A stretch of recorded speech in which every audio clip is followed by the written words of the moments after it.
The NBA, the upcoming baseball season, and more. This is the Bettor Sports Futures Draft on BSN. Here are your hosts, Corey Parson and Nando Di Fino.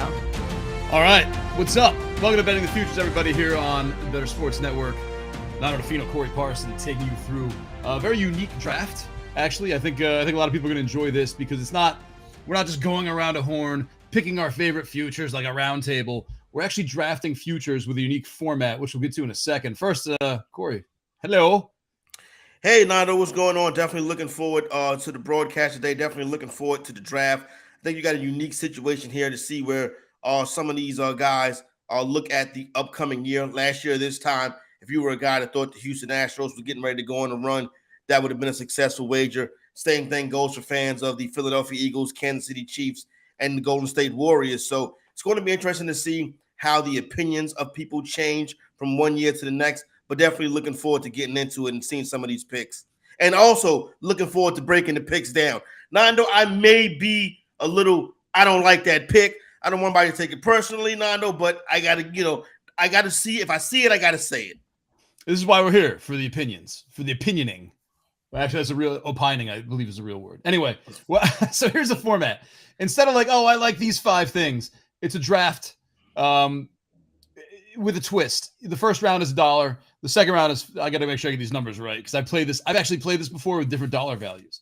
First round's $1, second round is $10, third round is $25, fourth round is $50, and the fifth round is worth $100. So, Corey, if you got a 4-to-1 bet, say that you really like you do have to play against the other drafters, and then you have to kind of think like, all right, do I want to go 10, make this a $40 bet? Do I want to wait for my $50 round? Maybe it'll be gone. Maybe someone else is on this. Where do you fall? Like where's your strategy? I want my highest dollar bets, Nando, to be on the actions I feel the strongest about. So say, for example, if I really like the Houston Cougars to win the NCAA tournament, they have lower odds because they're one of the teams that's, close to the top of the favorites list right now. Yeah. I want to save my shorter value, the things that can happen. There's some pretty good ones on the board this year too. I want to save that for those heavy dollar bets, and I want to use my earlier picks where I go less money with some of my long shots, and I think those are some of them on the board too. So I think you can hit value all through each of the 5 rounds. You and I aren't in this draft. We are commentating. But yes. If you were, like, would you go into this? I mean, you can scour every sport, obviously. You do your research like you normally would. Would you just put a list like with tiers and be like, all right, like Pete Alonso to win the National League home run title? That is my number one like slam dunk. I don't care what the odds are. I got to get that. That is like I know that's going to happen. How would you go about? Because I think, look, when people watch this, I think they're going to look at this and be like, this is like kind of like a new fantasy league that I can play with my friends, and I can, we can figure out the dollar values. You can put real money in however you want to play it, but it is kind of a fun thing to do amongst friends. So if people decide to go off and do this on their own, grab like 4 or 5 of their friends, 8, 9, 10 of them, what's the best strategy? What's the best way to put your cheat sheet together basically for this? I think the way you want to really put your cheat sheet together is you want to try to break down and get a whole scope of the year, whether you start with, the NCAA tournament, opening day, the Masters, kind of focusing on the sports that and handicap best. Like, you don't have to really show your range in an environment like this. You know what I'm saying? If you handicap the NBA the best and you want to stick to that and as your futures, then go ahead and go for it that way. If your thing is Major League Baseball and you got to lean on, Max Fried or a guy like that for Cy Young or maybe, NHL, whatever the case may be, you want to kind of stay in your strength and in your wheelhouse. But I urge people, you really want to save that big money bet for more, what you think is a more sure wager. Yeah, you can take an 18, 19 to 1 in that last round and try to hit it out the park. But I would go the opposite direction right there, Nando. That's how I would look at it. So it's going to be interesting to see how they put their things together. I kind of look at it from a DFS vantage point. Take those $100. Oh, so I'm sorry. Enter this 1,000 times. Take that $100 bet and kind of play it like a double up. That's how I would do it. And what are your thoughts on? I don't know if this should be in the rules. I don't think it should be. Now that I'm thinking this through, I mean, I guess we, this is our own little land of, skipping through and making rules as we like. But like, if I wanted to play it, like, I'm going to put maybe 3 guys for MVP. Like let's say like Luis Robert, Aaron Judge, and Yordan Alvarez. Would I do that in rounds 2, 3, and 4? How is that disingenuous or is that smart? Well, it's not smart if none of them win the award. You see what I'm Right. saying? So you're putting all your eggs in one basket. Only one person can win the award, but you take 3 cracks at it. So that kind of gets you on the board, as you would say, and keep you from being, let's call it, bankrupt or on tilt by the time we get to the end of this draft or this tournament or whatever. So right. I don't know if I would go exactly that way, but that could be a way to do it, just to kind of, if everybody else craps out, then at least you got 3 shots at one winner of one award. Right. I mean, say you got your $10, $25, and $50 ones, and you get 4 to 1, 8 to 1, and right now maybe even like 16 to 1. Maybe you hit one if one of them hit. I mean, the key is you're right. One of them's got to hit. One of them has to hit if you do it that way. So maybe you want to spread it out a little bit more. I would really say kind of stick to your wheelhouse would be the way to go as far as what you like handicapping and what you think you have the edge on, because everybody's going to be different. We got different guys in here who handicap different sports. You got NHL guys in here. You got golf guys in here, Major League Baseball. So it's going to be interesting to see how it plays out. Keith Skopanich, Nick Durst, Tony LaBarbera, Tyler Soto, Adam Bernard. That's the order in which we're drafting, and those are the 5 participants that we have. Corey, would you care to handicap this draft right now as I plug my headphone back in because I'm a little excited? Well, hearing Tony LaBarbera's name. Knowing a little bit of what of who the guys are and what we have right here, and kind of looking through some of the things that are on the board. I don't know. Listen, I don't want to call anybody out or put a target on anybody's back, but having spoken with Nick Durst a couple times throughout the course of the year, I think he has good range. You know what I mean? What I worry about is him being a little too New York centric. I think he has good range, but I think his New York centrism could hurt him. But I do think that he has a good depth of a number of different sports. Adam, obviously, our producer for Corey Nando and Friends. Tony, substitute producer for Corey Nando and Friends. Man, this is gonna be fun. So $1 for the first round, $10 for the second round, $25 for the third round, $50 for the fourth round, $100 for the fifth round. Corey, if you're Keith and you got the number 1 overall pick, and we're going to bring him on in a second, hear what that number 1 pick actually is. What do you do? What do you do here? I mean, like we're on. It's Valentine's Day when we're recording this. Yeah. Baseball's still a little bit away. Do you mess with the World Baseball Classic? Do you get something early and easy? This is only $1 bet. I mean, what kind of odds are you looking for? How do you play this out? So this is the $1 bet right here. Right now is where I want to take my long shot. Right now is where I want to take my swing. This area right here, Nando, I'm thinking 10 to 1 or better. Like if you come in here with a 5 or a 6 to 1 pick, you could get criticized. This first round, I want to see, let's fire it off. I want to see high dollar bets, high odds, trying to take that single $1 and turn it into a big payday. So that's what I'm looking for in round 1. All right, let's bring Keith in. Keith, welcome to the draft. Glad you're here. We're all hey guys, excited. Thanks for having me. How you doing, man? What's going on? What's up, Keith? I'm doing great. I'm really excited about this because the $1 bet I think is the most fun bet you could have. Yes. There's no pressure on this. So I went really wide with my pick. Are you guys ready for me to reveal it? Or yeah, go right ahead, man. Let's pull up the draft board. Right. Keith, make your pick. All right. So I'm going Bryce Harper MVP on $1, 8,000 odds. And I think the reason I think this has a shot to win is because he is a former MVP. He's a great player. He's coming back from a UCL injury. He's going to come back in the middle of the season. And if he comes and he rakes, there's going to be no other story about the Phillies going into the playoffs and taking charge. It's not a lock. It's far from a lock, but it's probably a really exciting bet to watch. I think I'll have a lot of fun playing it later this season. Corey, I think this fits your criteria. I would quote unquote ballsy. Yeah. Yeah, no, I like it. I think it's a fun bet. I think what you want to do is definitely you want to shop around and get the best odds that you can, right? Because I think you could probably get this for a little bit better than 8 to 1. Matter of fact, I'm sure you can.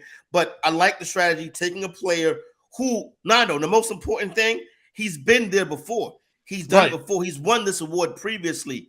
So he's won this award previously. He's coming as a good number. So listen, I like it. I think it's one of the better $1 bets. that you can have going into this season.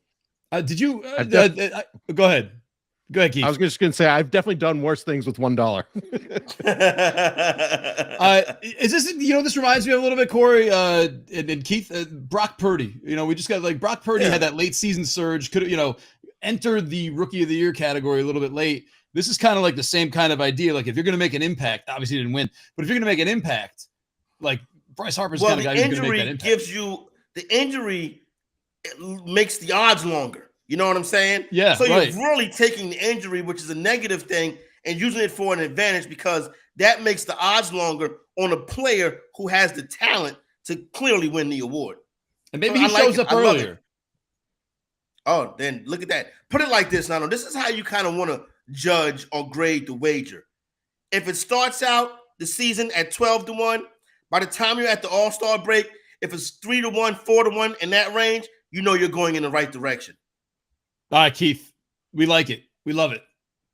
Great. Excellent. Yeah, I'd say excellent pick.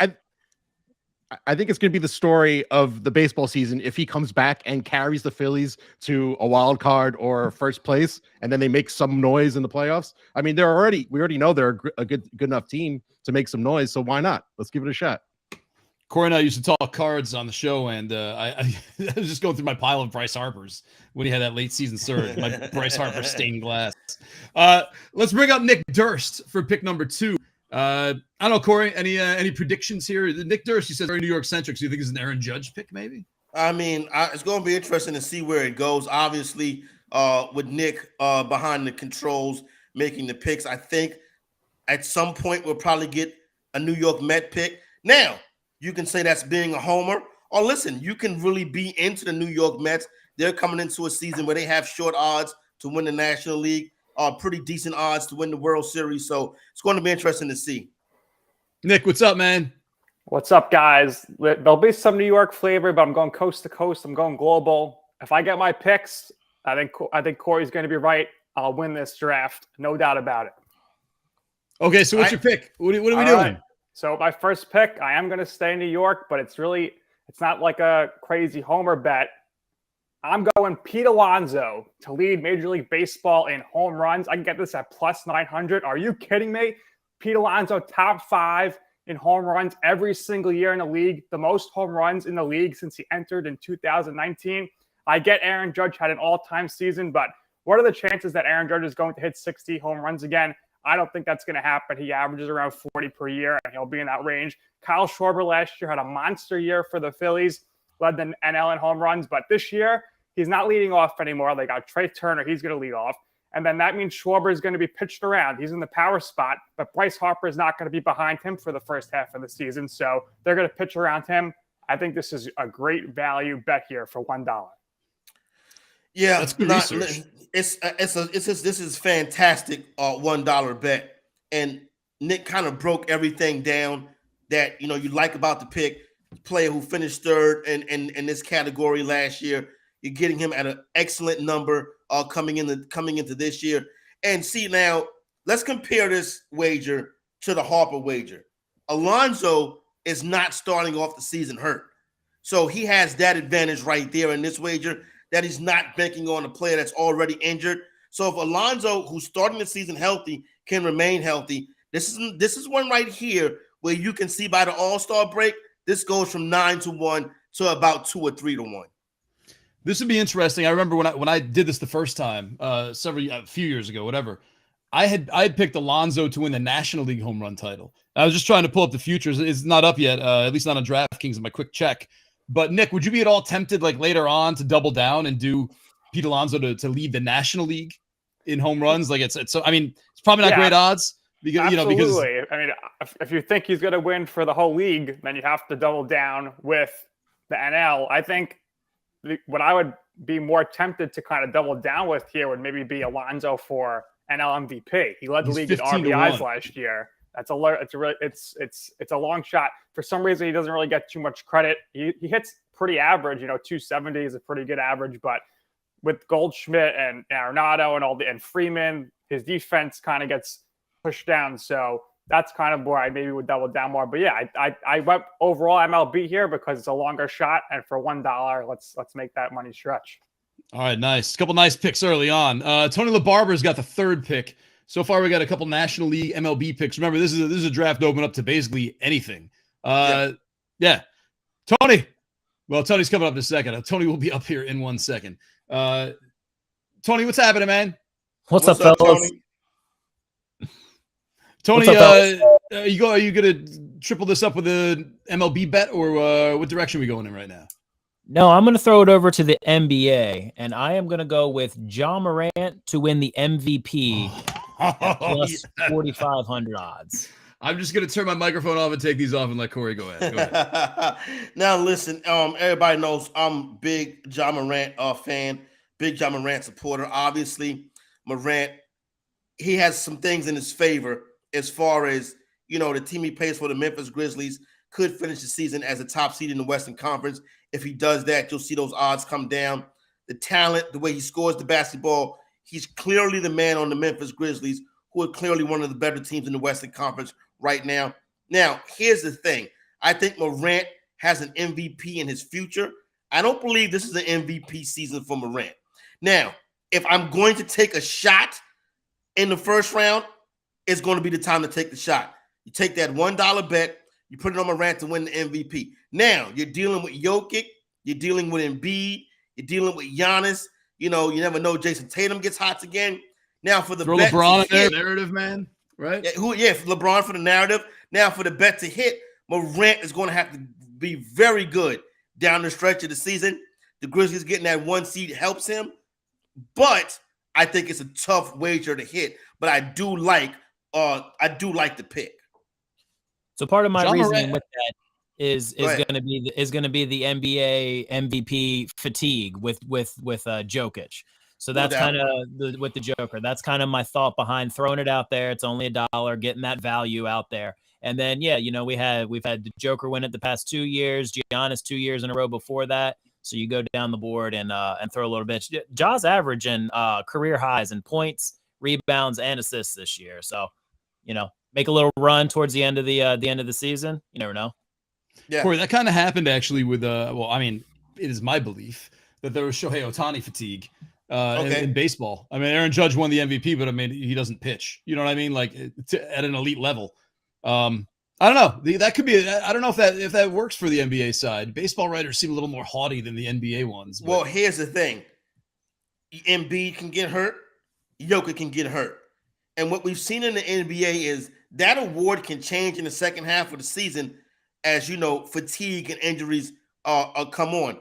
The fatigue of the voters. I think, though, when it comes to the fatigue of the voters, I think it benefits somebody else. I don't want to say no names. I don't want to editorialize. The pick could still be on the board. So I think it benefits someone else more so than it benefits Morant. All right, let's see what happens. Let's go to Tyler Soto next with the 4th pick in our futures draft. A couple baseballs, 1 NBA. Tyler Soto, what's up, man? What's up, guys? How you guys doing? First off, left hand up for the Commanders. Sad season. Hope they rebound. I hope you're not going there. No. Not going there. But I will say, we are going to go back to baseball with my pick. It's going to be MLB centric. All right. Let's have it. All right. So my first pick for $1, the Atlanta Braves to win the World Series at plus 1,000. My thinking with this is that everybody's going to pick the Astros, so there's that. But then you look at the National League, I don't fully trust the Mets yet.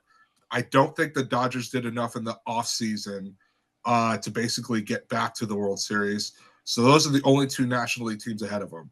And then the American League teams, like I said, the Astros. Then you have the Yankees ahead of them, and I just don't see that happening either. The Braves and the Astros played the World Series 2 years ago, and the Braves gave them all they can handle. And they're always like that pesky little thorn in your side. So I think they do it again. The Braves are, despite the longish odds, Corey, they are the 5th favorite. Astros, Yankees, Mets, Dodgers, Braves. We know, Yankees and Dodgers get thrown in there just because of the Yankees and Dodgers. Or at least that's how it used to be in the Vegas days. It's interesting, man. This is my own fault, and I probably shouldn't admit it on a program like this, but I haven't really checked in on the Mike Soroka status. See where he's at. A lot could hinge on Mike Soroka, really. I mean, his terrible injury history. Yeah, it can. I'm gonna be honest, I haven't checked in on that either. But I mean, they just have an absolutely young core. They've locked up all these dudes for the next 6-7 years. Their front office is absolutely amazing, and they've given me every reason to believe in them. So I'll just keep going until they don't make me believe them anymore. Well, here's the thing: you have a team right here that you know can win it because we've already seen them do it, and you're getting them at long shot odds. And what I like about it too is the teams ahead of them, Nando, are the heavy hitters. They're the favorites. They're the guys that odds makers know the Yankees are going to draw money. The Dodgers are going to draw money. They know that Houston's going to draw money. You know that the Mets are going to draw money as well. So now you come to Atlanta, kind of floating under the radar behind those, I guess we call them the blue bloods of Major League Baseball wagering. You got Atlanta hiding back there, who's already won a championship. The Mets haven't done it. The Yankees haven't done it. So that right there should show you that it's a good wager, and I think it closes out a solid first round. What I like, Nando. Well, we got one left. We got one more left. So far, everyone is stuck to the script as far as taking that big shot with that $1 wager. All right, Tyler, this is not a snake, so we'll see you in a little bit. A lot sooner than it would have if it were. Adam Bernardo, producers coming up. Corey, real quick, I just want to these MLB futures odds. I'm looking at DraftKings. Astros, Yankees, Mets, Dodgers, Braves, Padres, obviously. Then it's the Blue Jays, and then it's the Seattle Mariners. Yeah. At 17-1. The Seattle Mariners are the 8th most likely team to win the World Series according to betting odds right now. Yeah, no, and I talked to some bookmakers coming into the draft, and I got some interesting stats and numbers as far as how wagers look going into the season for the Seattle Mariners. So I think there is some popularity behind this team, but I do think there's some issues, and I think we can get into some of those as we move throughout. Now, one of the things that I'm seeing, well, let's bring Adam in, and then we can close up this first round. All right. Sounds like a plan. Hey. So I go from working with you 6 days a week to forgetting that I'm even on the clock to close out round one. Sorry, Adam. I miss you. We wrap that up before you were just a bonus pick, Adam. Yeah. Well, Adam, where are you going here? Are you staying true to the 8-1 or better odds for the first round? Close to that, yeah. I'm actually gonna, and I know, stick to your wheelhouse with your strengths, and there's definitely gonna be some hockey picks later. I'm gonna go NBA here, and I'm gonna take the Milwaukee Bucks to win the championship, the NBA championship at +600. When you look at and Corey, you are somebody that gets a lot of mileage out of your NBA League Pass, so please cut me off this NBA layman and tell me if I'm wrong with anything I'm saying here.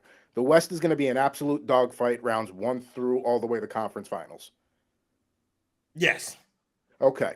In the East, there legitimately is 3 teams that could win it. Cleveland is more likely to be in the mix next year. It's Boston, Milwaukee, or Philadelphia out of the East.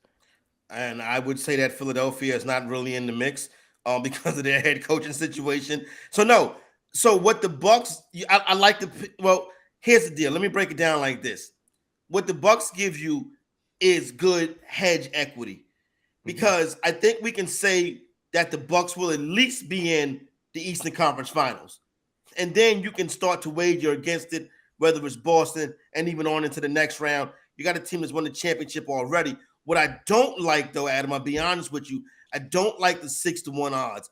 I think if you wanted to take a shot on somebody in the East to possibly make and win the finals, I would have tried to look for a little bit longer odds, or I would have saved this wager until the second or third round. It's probably the way I would have gone to get a little bit more bang for your buck. That's how I would have played it. That would be my only criticism of the selection. Yeah, stick to hockey, man. Not saying that. We'll come back to that. No, you know what? I trust me. Adam is going to be very competitive in this one. I know that for a fact.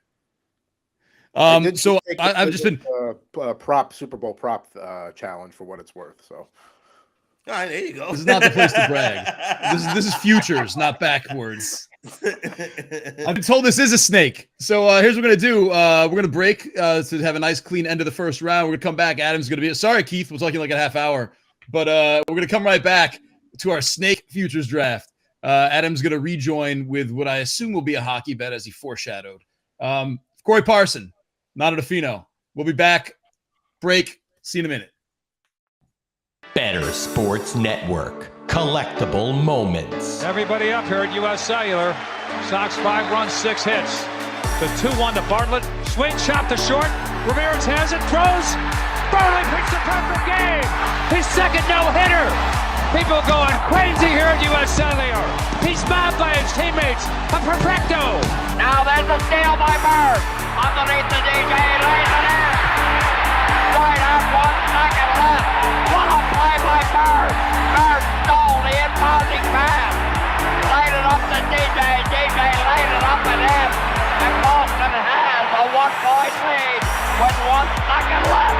Out of the I formation on first down. Peterson to carry. Looking for running room on the right side. Has it to the 25. Across the 30. Across the 35 and out of bounds at the 40-yard line. Adrian Peterson has just gone over 2,000 yards for the season. The 7th man in NFL history to cross the 2,000-yard mark. Well, a thundering ovation for number 66, Mario Lemieux. Just the emotion I'm sure Mario is feeling in this place. You don't appreciate something until it's gone, and it's so great to have Mario back. Yager turns around.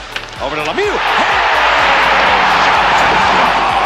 Mario Lemieux, his first goal in his comeback here tonight at the Mellon Arena. And the Penguins lead 3-0, and he is smiling like a butcher's dog. Mario Lemieux. Oh, the band is out on the field. He's going to go into the end zone.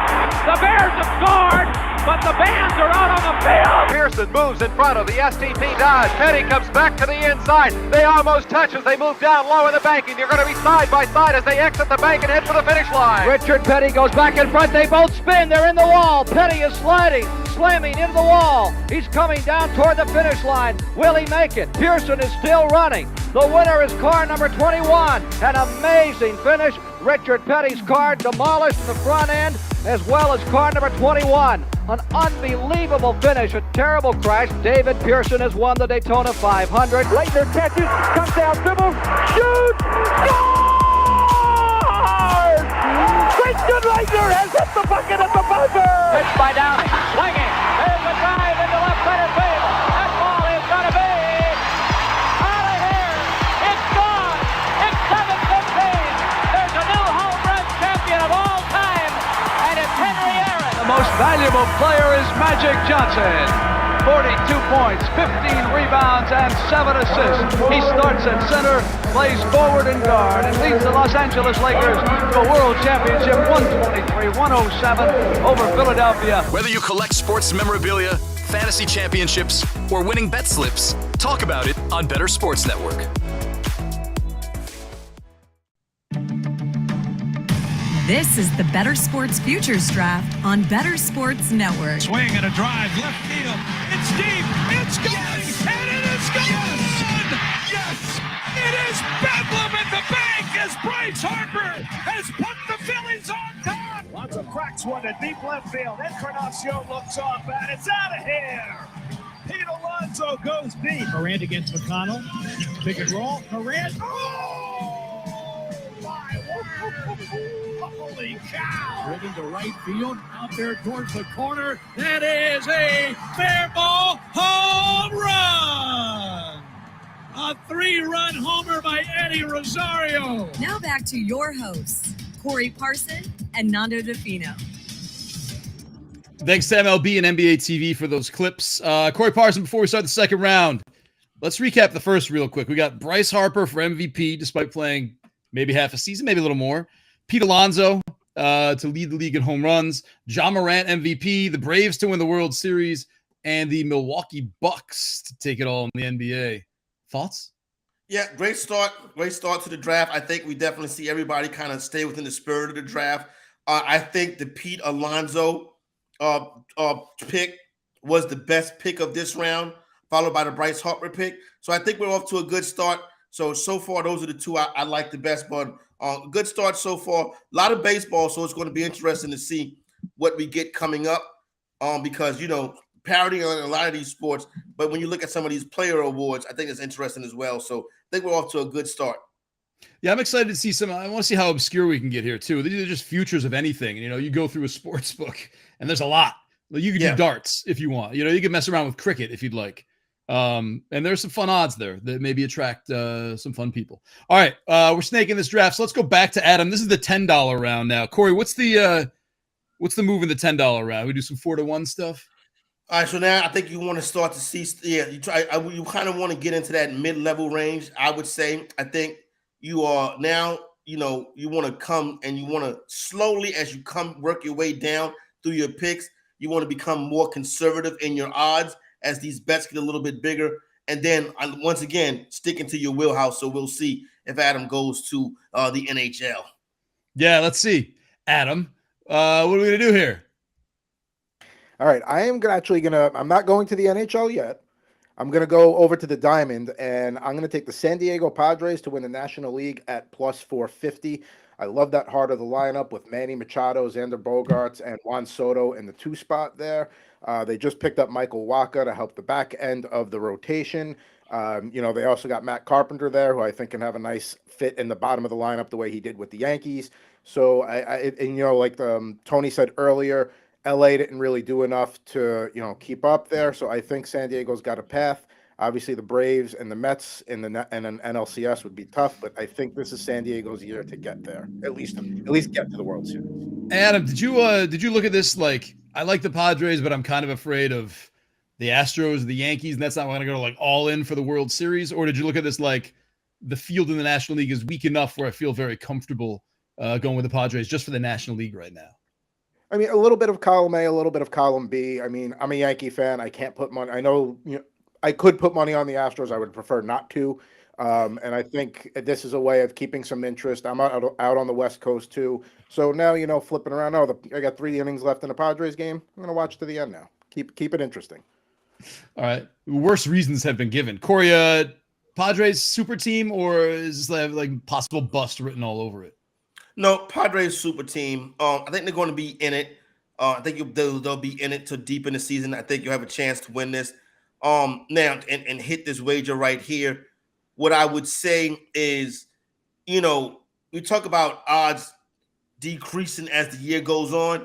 So this could probably fluctuate up and down. I can see them going to 6-1 at some point, maybe hit 7-1, then maybe creeping back down. Do they go out and dominate the National League from opening day to the end of the season? I doubt that. So, but I think it's a solid pick right here, a popular pick. And listen, the Padres are definitely going to be a team in the mix. I could see them going like 18-2 to start the season, and this being something like maybe you want to like consider selling on prop swap. You know what I mean? Like this could be like negative by the time May hits. Possibly. All right, cool. Thanks, Adam. Let's go to Tyler, who had the Braves very much at odds with Adam's picks. The Braves to win the World Series. Tyler, aka Heavy T, here in our back end. Okay, Braves to win the World Series.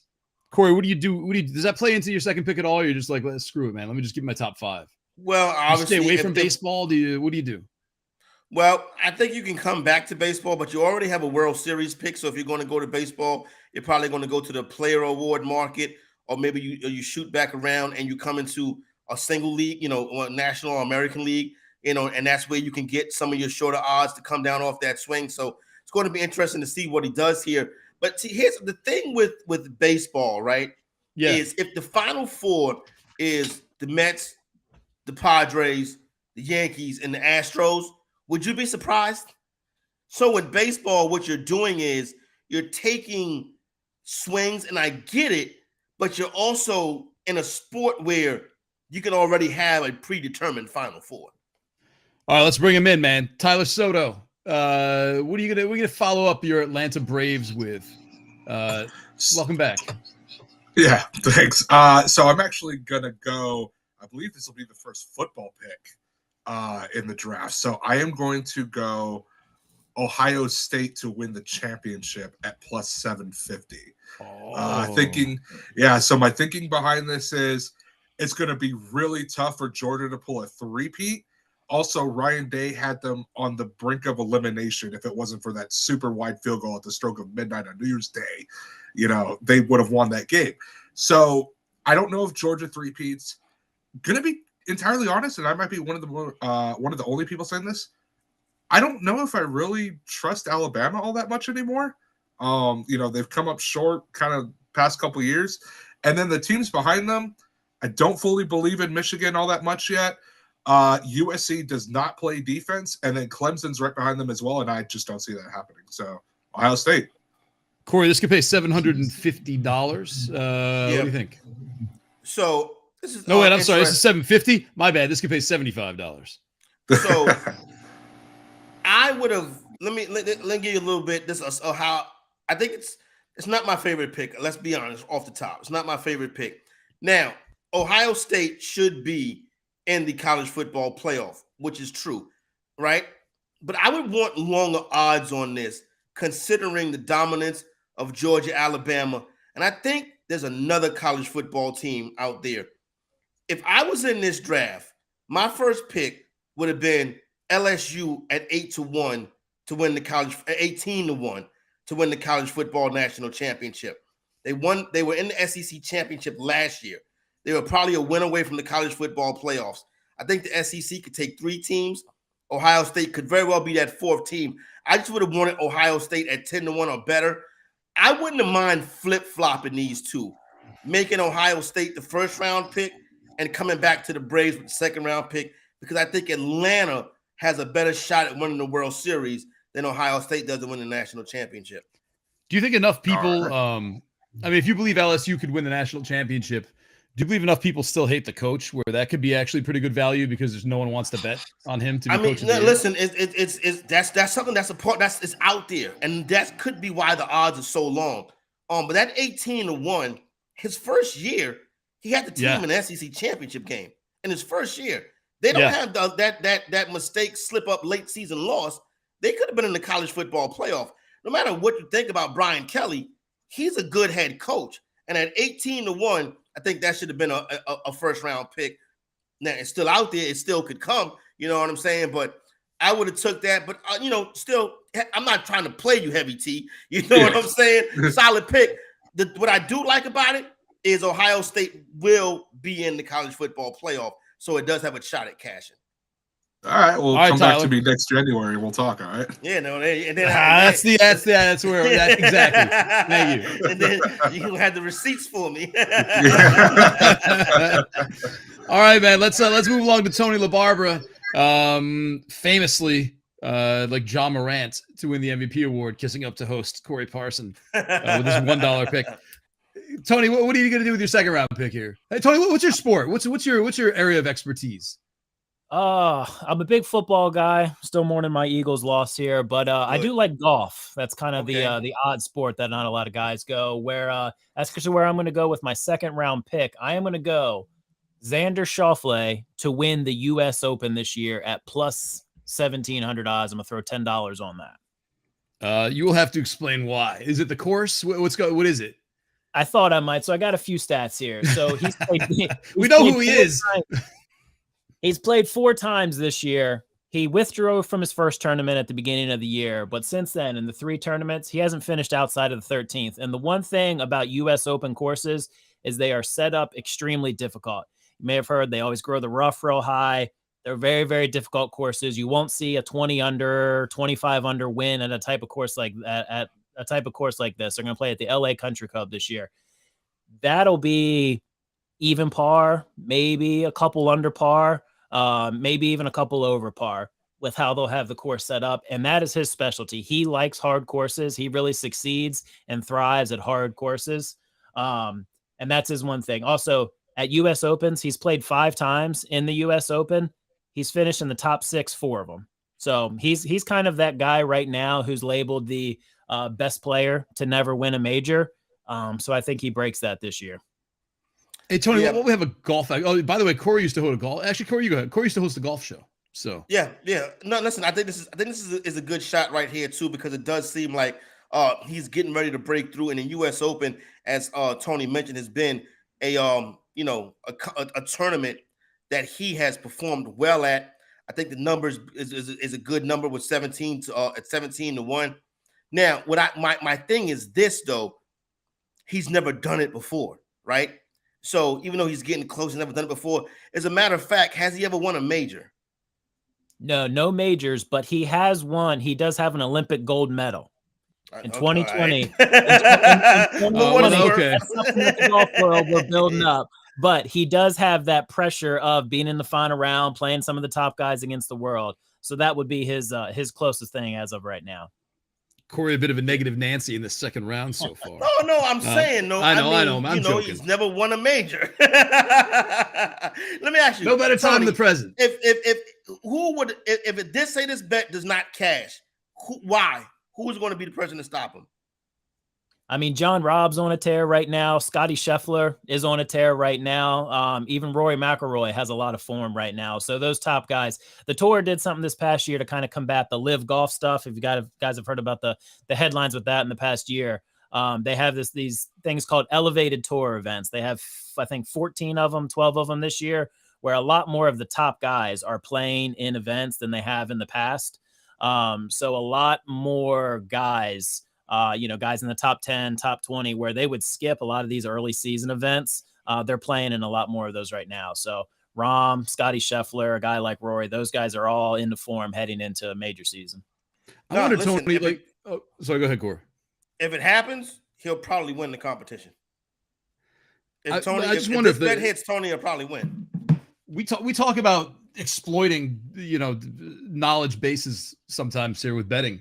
I just wonder, like, if you have a theory about, like, what Tony's talking about, live versus the tour, and you roll with it, maybe you have like a few months of being ahead of the crowd and ahead of the odds right now, like how these things are going to play out. Maybe the elevated tournament is the way to kind of attack it. I don't know. Anyway, you know me, Johnny Golf. All right, thanks, Tony. Let's see it a little bit. Tony at the wheel in the middle of the round here. Let's go to Nick Durst with his $10 bet. Nick took Pete Alonso to win the home run title in his first $1 round. Nick, what's up, man? Well, I want to thank Corey for saying that I had the best pick of the first round. I tend to agree, obviously. Let's see. We'll see here in the second round. I'm going right up your alley, guys. And this is where it comes into knowing your competition. I got to make this pick before we get back around to Adam. I'm going with the NHL, and I got to take the Boston Bruins to win the Stanley Cup at plus 450. Here's the reason why, guys. Best team in the NHL this season with over 80 points. No other team has 80 points on the season. They only have 8 losses this season. We're already well past the All-Star break here by a week or two. They've scored the most goals this season in the league. They've given up the least amount of goals this season in the league. They're the favorites right now in the NHL to win, but I'm getting great odds here for a $10 bet. It's better value here than betting on one of the favorites in the NBA or in MLB. So I'm very comfortable here taking this pick here at this time. Yeah, I don't know the NHL. I don't know, Corey. Yeah, and listen, I don't want to sound like, you know what I mean? Like, how you do the draft day grades, you know what I'm saying? Like, I don't want to sound like I'm patting my own back because I handicapped this as Nick was going to be an issue.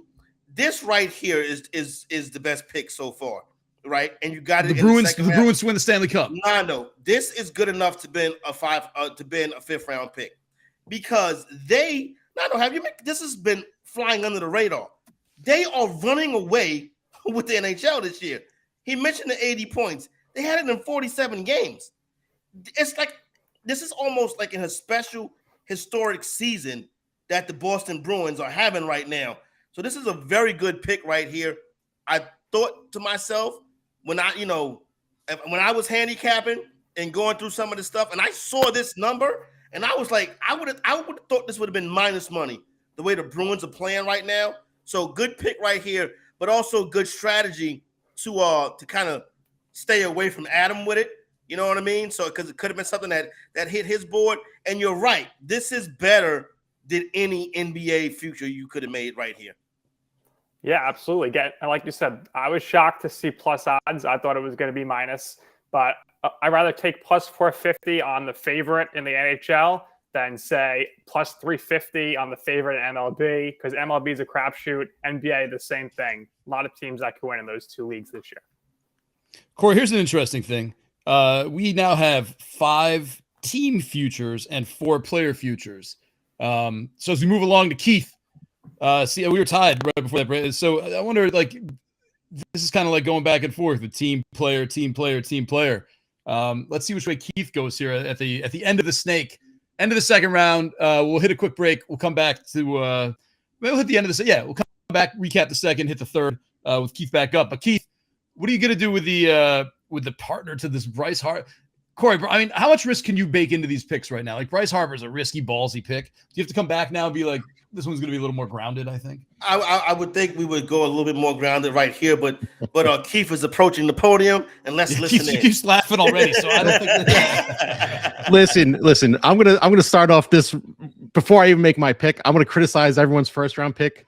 If you want to be safe with your bets, why don't you just put your money under a mattress? Because, like, let's be honest, like, you're gonna win $10 on a what did Nick bet? I'm sorry, I can't see it from here. The Brewers win the Stanley Cup, and Peter. Why you bet $1?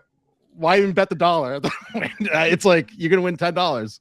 But all right, so my next pick, it is a player, so I'm keeping with the rhythm of everything. How about that? He did not win an Olympic gold medal, so so I'm picking Max Fried for the Cy Young, plus 1,200. And listen, he was number 2 in Cy Young voting last year. He lost to Sandy Alcantara. The only difference between him and Sandy Alcantara, if you look at their stats, it's the batting average of balls in play. He has a 290 batting average of balls in play, as opposed to Sandy Alcantara, who's 230. I think Sandy Alcantara comes back to earth. I think Max Fried is better than that. The average batting average of balls in play is 300. I think he's going to go back down. He's going to be in contention for that. I'm a Mets fan. I'm a self-loathing Mets fan. Max Scherzer isn't going to win it. Justin Verlander isn't going to win it. So I'm going with Max Fried because, listen, he's got the potential to pull it off. Well, at least you know the 2 Mets won't win it. They'll be hurt. And I see your Jets blinking in the background. But I do think this is a good pick right here. You're getting these 12-1 odds, good odds on a good number. Like you said, finished second last year, finished 5th in 2020. Plays on a team that's going to be relevant deep into the season. I like this pick a lot. I find it interesting that a Mets fan it's almost like, if we didn't know better, you were trying to jinx all the other teams in the division with their Bryce Harper for MVP and Max Fried for Cy Young. Like, yeah, okay. That sounds great. Sounds like a Mets fan. $11 for a World Series, it's worth it. No problem.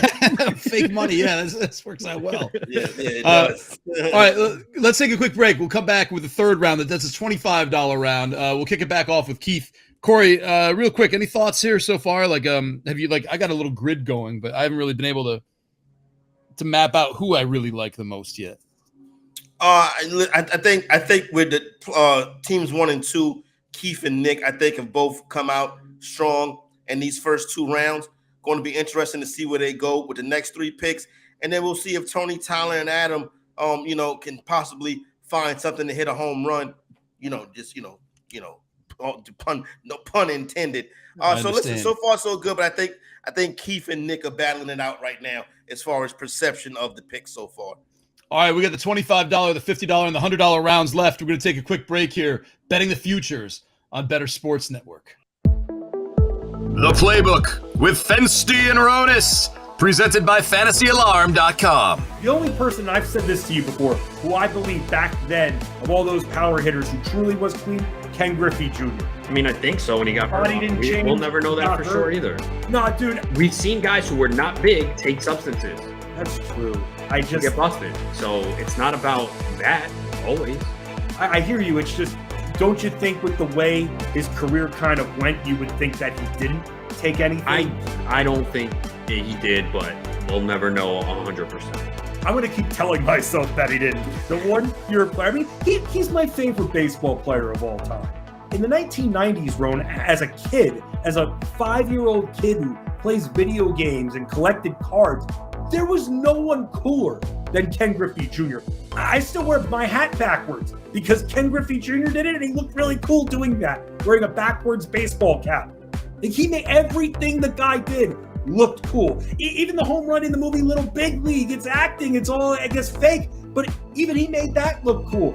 I mean, Ken Griffey Jr., you're a little bit older than me, but in the 90s, was there besides Michael Jordan, was there a more loved athlete than Ken Griffey Jr.?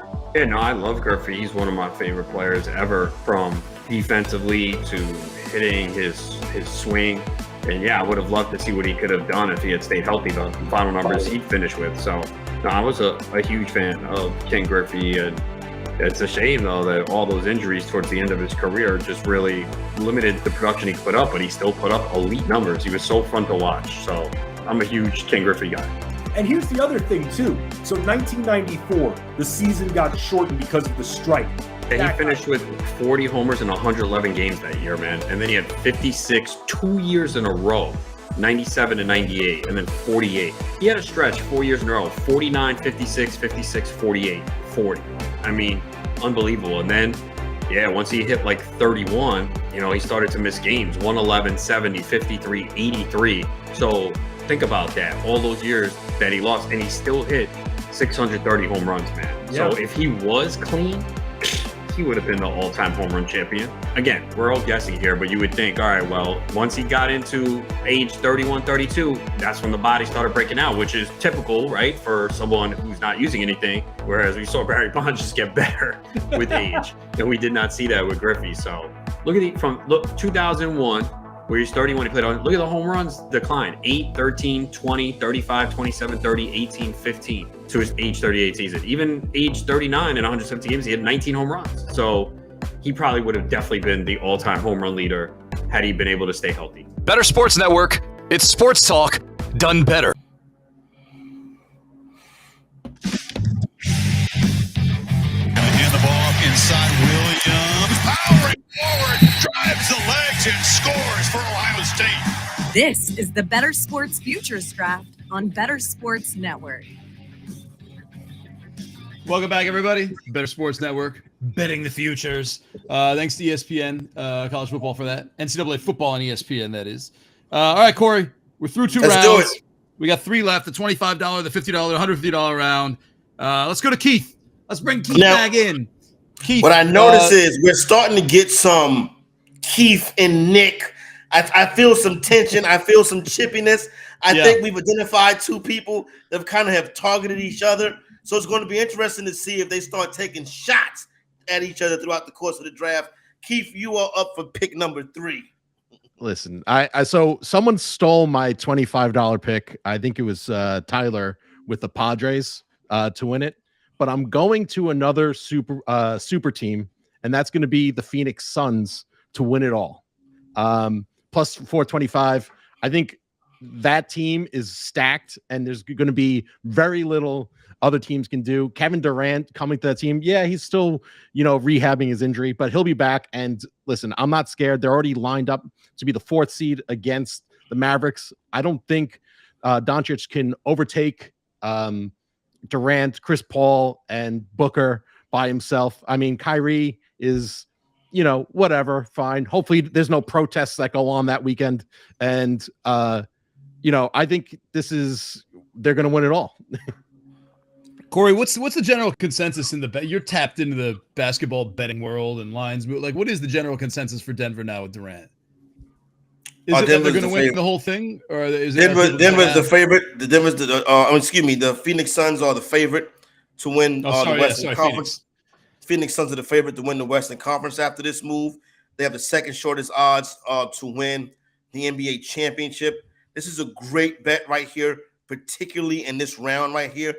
The one thing that I would caution is the health of Chris Paul, Kevin Durant, and Devin Booker. And I would also caution, we haven't seen Chris Paul ever win a championship. So there's some, historical things that go along with that. But I like this bet a lot, especially in this round. And what I like about it is you have a player in Kevin Durant with a clear mission. He wants to dethrone the Golden State Warriors as the Western Conference champions. And now you put him on a team that can do it. I like this pick a lot. All right. And it's good hedge equity. And it's good hedge equity too, Nando, because they'll be in the conference finals. So, you can hedge against them. You get to the NBA finals. So this is a good pick, and it's a good round for this pick. Keith, you're balancing out. You've gone the Harper half a season MVP, Max Fried, which logically was very sound at 12-1 was great. And now the Suns, right after the Durant trade, being like, yeah, they're going to win. This is, I see how we're almost normalizing as we get closer to the big money rounds here. Yeah, I'm definitely getting. Go ahead. Sorry, go ahead. No, I was just saying it's going to get a little more conservative as we spend more money, I think. Yeah. Let's go to Nick Durst. Nick's got Pete Alonso. Man, I wrote this all back. I got the backwards and the forwards because of the snake here.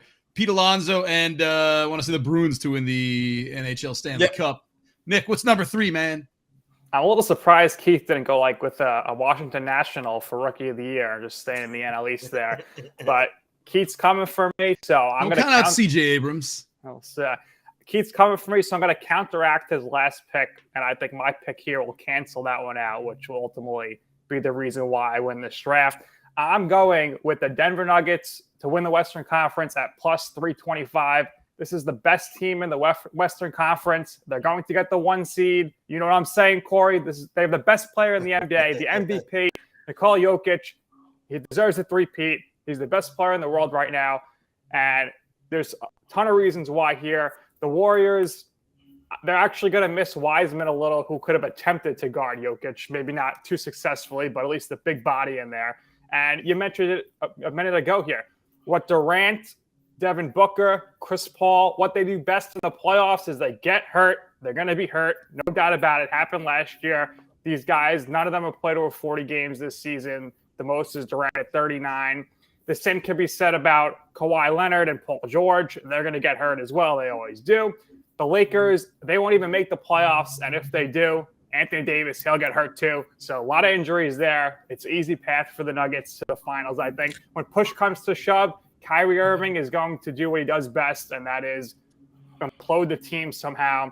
So for my money here, I think there's some good odds here for a $25 bet.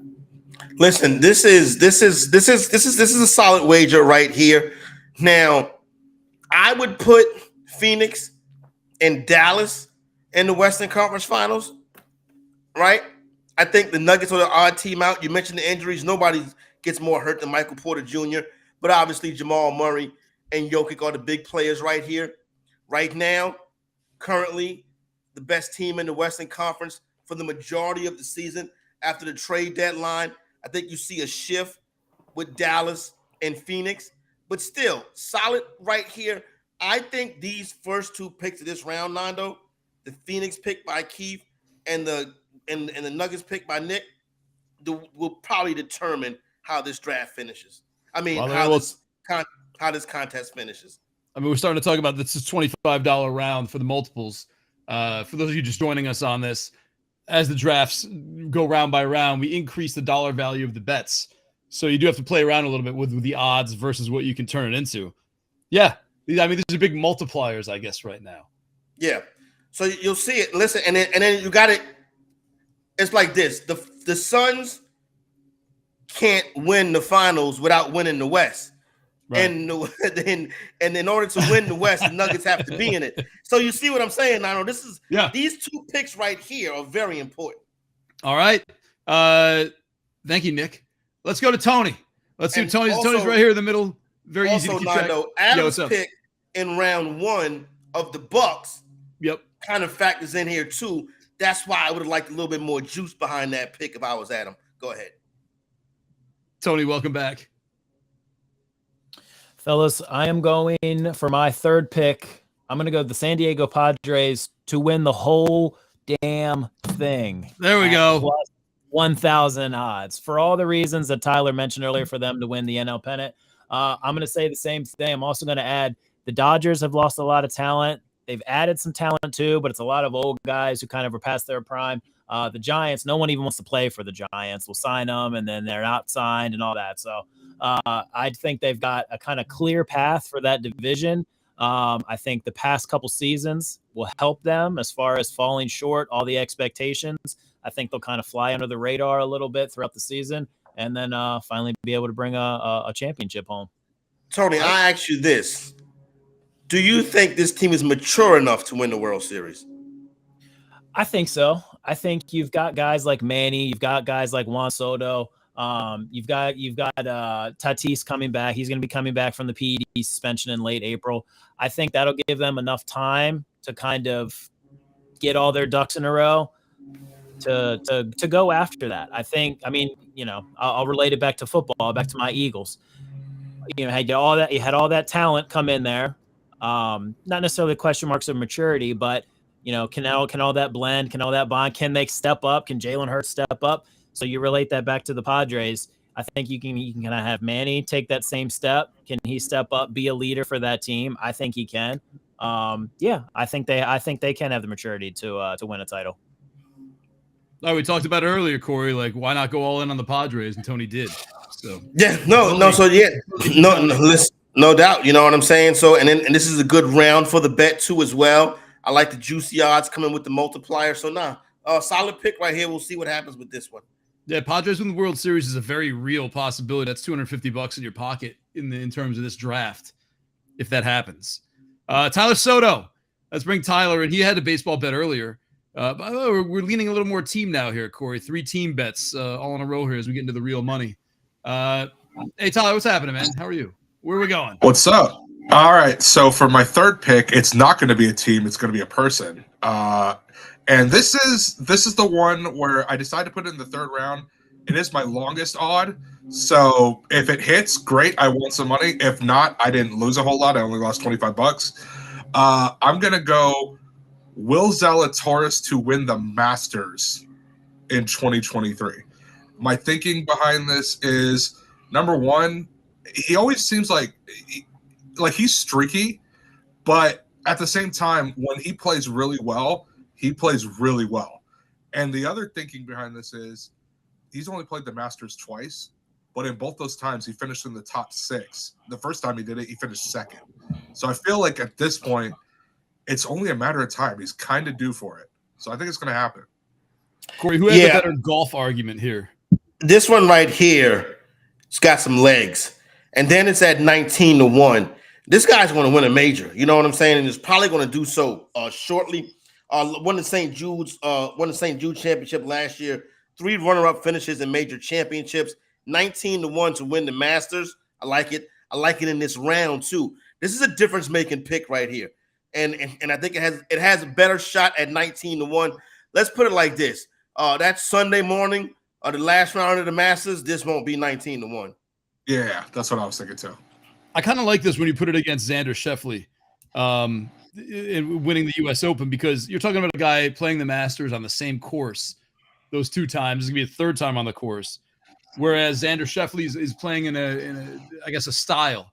You're looking more like, all right, this is a different country club every time we're talking about the U.S. Open. And it plays to his strengths, I guess. 2 very different golf future bets that logically are sound, I would say. This is pretty interesting. I wonder if this one right here can do it. You know what I'm saying? You $25, you hit this one right here, then, it could make up for, the Ohio State mistake. Oh, geez, come on, man. Let's bring it at him. All right. I had to leave him with a little parting shot. You know what I'm saying, Nando? I think he understands that. Yeah, I got it. Adam, welcome back. What's happening? What do you do for 45 minutes that you're not on air? Just kind of hang out? I just hang out, catch up on a couple of emails here and there, just nice. Paying attention to the picks. Watch the draft. All right. All right, what do we got? So Nick came close to sniping me. He was in the right ballpark with going with the Bruins to win the Cup, which is a good pick. But as producer Jared mentioned in the chat, the East is a bear. They're going to likely see Tampa in the second round, which is not a good matchup for them. And then in the conference finals, they would get the winner from the Metropolitan Division, which is also going to be a Carolina, a recently upgraded Rangers. So they have a tough fight in the East, whereas the West is a little more wide open. But back to the Bruins. Currently second in the NHL's goal scoring race to win the Rocket Richard is David Pastrnak. Connor McDavid leads the league right now in goal scoring, but I'm going to take Pasta to win the Rocket Richard at plus 225. The reason for that is even though Connor McDavid is clearly having an MVP season and will probably run away with the Art Ross trophy for most total points, Evander Kane came back maybe a few weeks ago, and he is a shoot-first winger, and he's on McDavid's wing, and they play well together. So while McDavid had a 0.84 goals per game average prior to Kane's return, that is now dropped down to 0.55. And not that McDavid's not going to have a ton of points, but he's going to start setting Kane up to shoot more, and Kane is going to start getting more of those goals that McDavid was getting. Meanwhile, if you look at David Pastrnak, who's already got 38 goals on the year and is averaging 0.79 goals per game, he leads the team with 38 goals. Next on the team is 16. So the offense clearly goes through David Pastrnak. The Bruins are going to continue to roll here. I like the Pastrnak to win the Rocket Richard at plus 225. I like that. Yeah, Adam, I really solid. Go ahead, Corey. Solid right here as well. Good explanation. Good way to break it down. I did have some. I thought, listen, McDavid is minus $2 favorite to win the award, but with the return of Kane, you broke that down well. This $25 round, I like it being in this round as well. If maybe you could have started off round 4 and put a little bit more juice behind it, but I'm quite sure his next pick is going to be just as good. You know what I mean? So solid pick right here, Nando. Executive on ice. We whatever. I'm got it. You know what I'm saying? Actually, I got a follow-up question for you, Adam. I love the Kane logic. If I'm a bettor and I don't like Pastrnak, is there a alternate choice of someone who if you just love the reasoning behind Evander Kane coming in and messing things up for McDavid, but you don't love Pastrnak, is there another player dangling out there who maybe plus 500 with a shot, something like that? So Jack Hughes from the Devils, if he didn't get hurt and is going to be out for some time, he would have been a good guy to look at to throw some money on. Tage Thompson from the Sabres has cooled off a little bit. Mikko Rantanen is the guy in Colorado. He that's been their leading goal scorer this year. With injuries that they've been dealing with, so the offense has kind of been running through him. But I think at this point it's a McDavid, Pastrnak. One of those two guys are going to be your best bets. Still plus value. All right, cool. Let's take another break. When we come back, we're going to get into round 4 and 5. It's $50. That's real money, Corey, putting on these things. Listen, stakes starting to get a little bit higher now, so we'll see what happens. What do you predict? Do you think we're just going to get conservative, normalize things a little more, or is someone just going to be like, here's my 15-1, and I'm going to win the entire thing if this hits? I think the wagers will get more conservative, but I still think that even though the wagers will get more conservative, going to be interesting to see what teams or players the drafters rely on to hit these higher dollar wagers. I wonder if we see more as we've been pretty even with, I think, players versus teams in terms of futures. Do you think it's going to skew a little bit more to teams now because, they're a little more reliable, I guess, than just trying to pick a player in a race kind of thing? I think so. I think we'll see more teams here, and I think we'll see more of the blue bloods of the sports world. Stand by. Betting the futures on Bettor Sports Network. We'll be right back after this. Monday Night Rants with Edward Rouse on Bettor Sports Network. Do you believe in the Madden curse? Do you think that's a real thing? I did.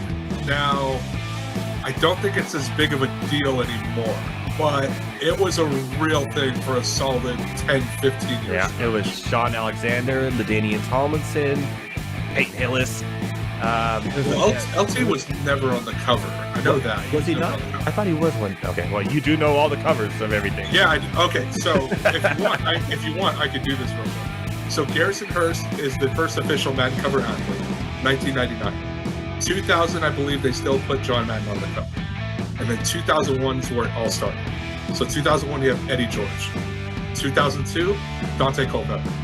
2003, Marshall Falk. 04, Michael Vick.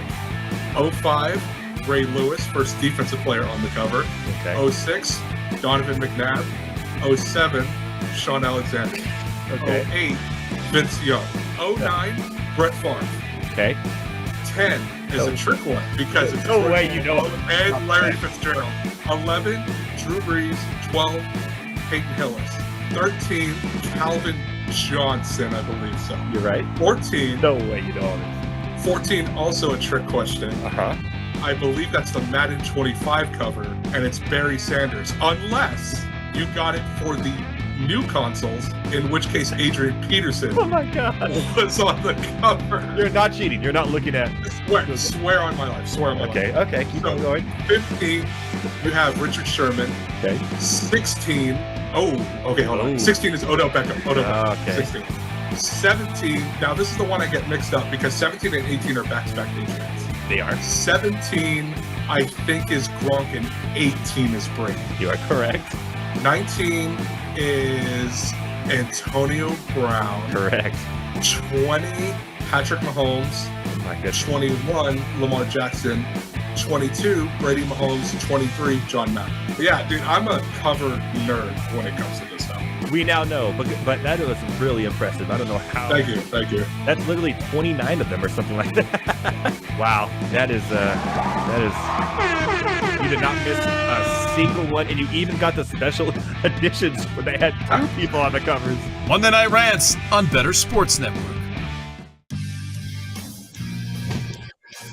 This is the Bettor Sports Futures Draft on Bettor Sports Network. Jokic setting screens. Ball fake with 9, stuffs it home. Here are your hosts, Corey Parson and Nando Di Fino. Welcome back, everybody.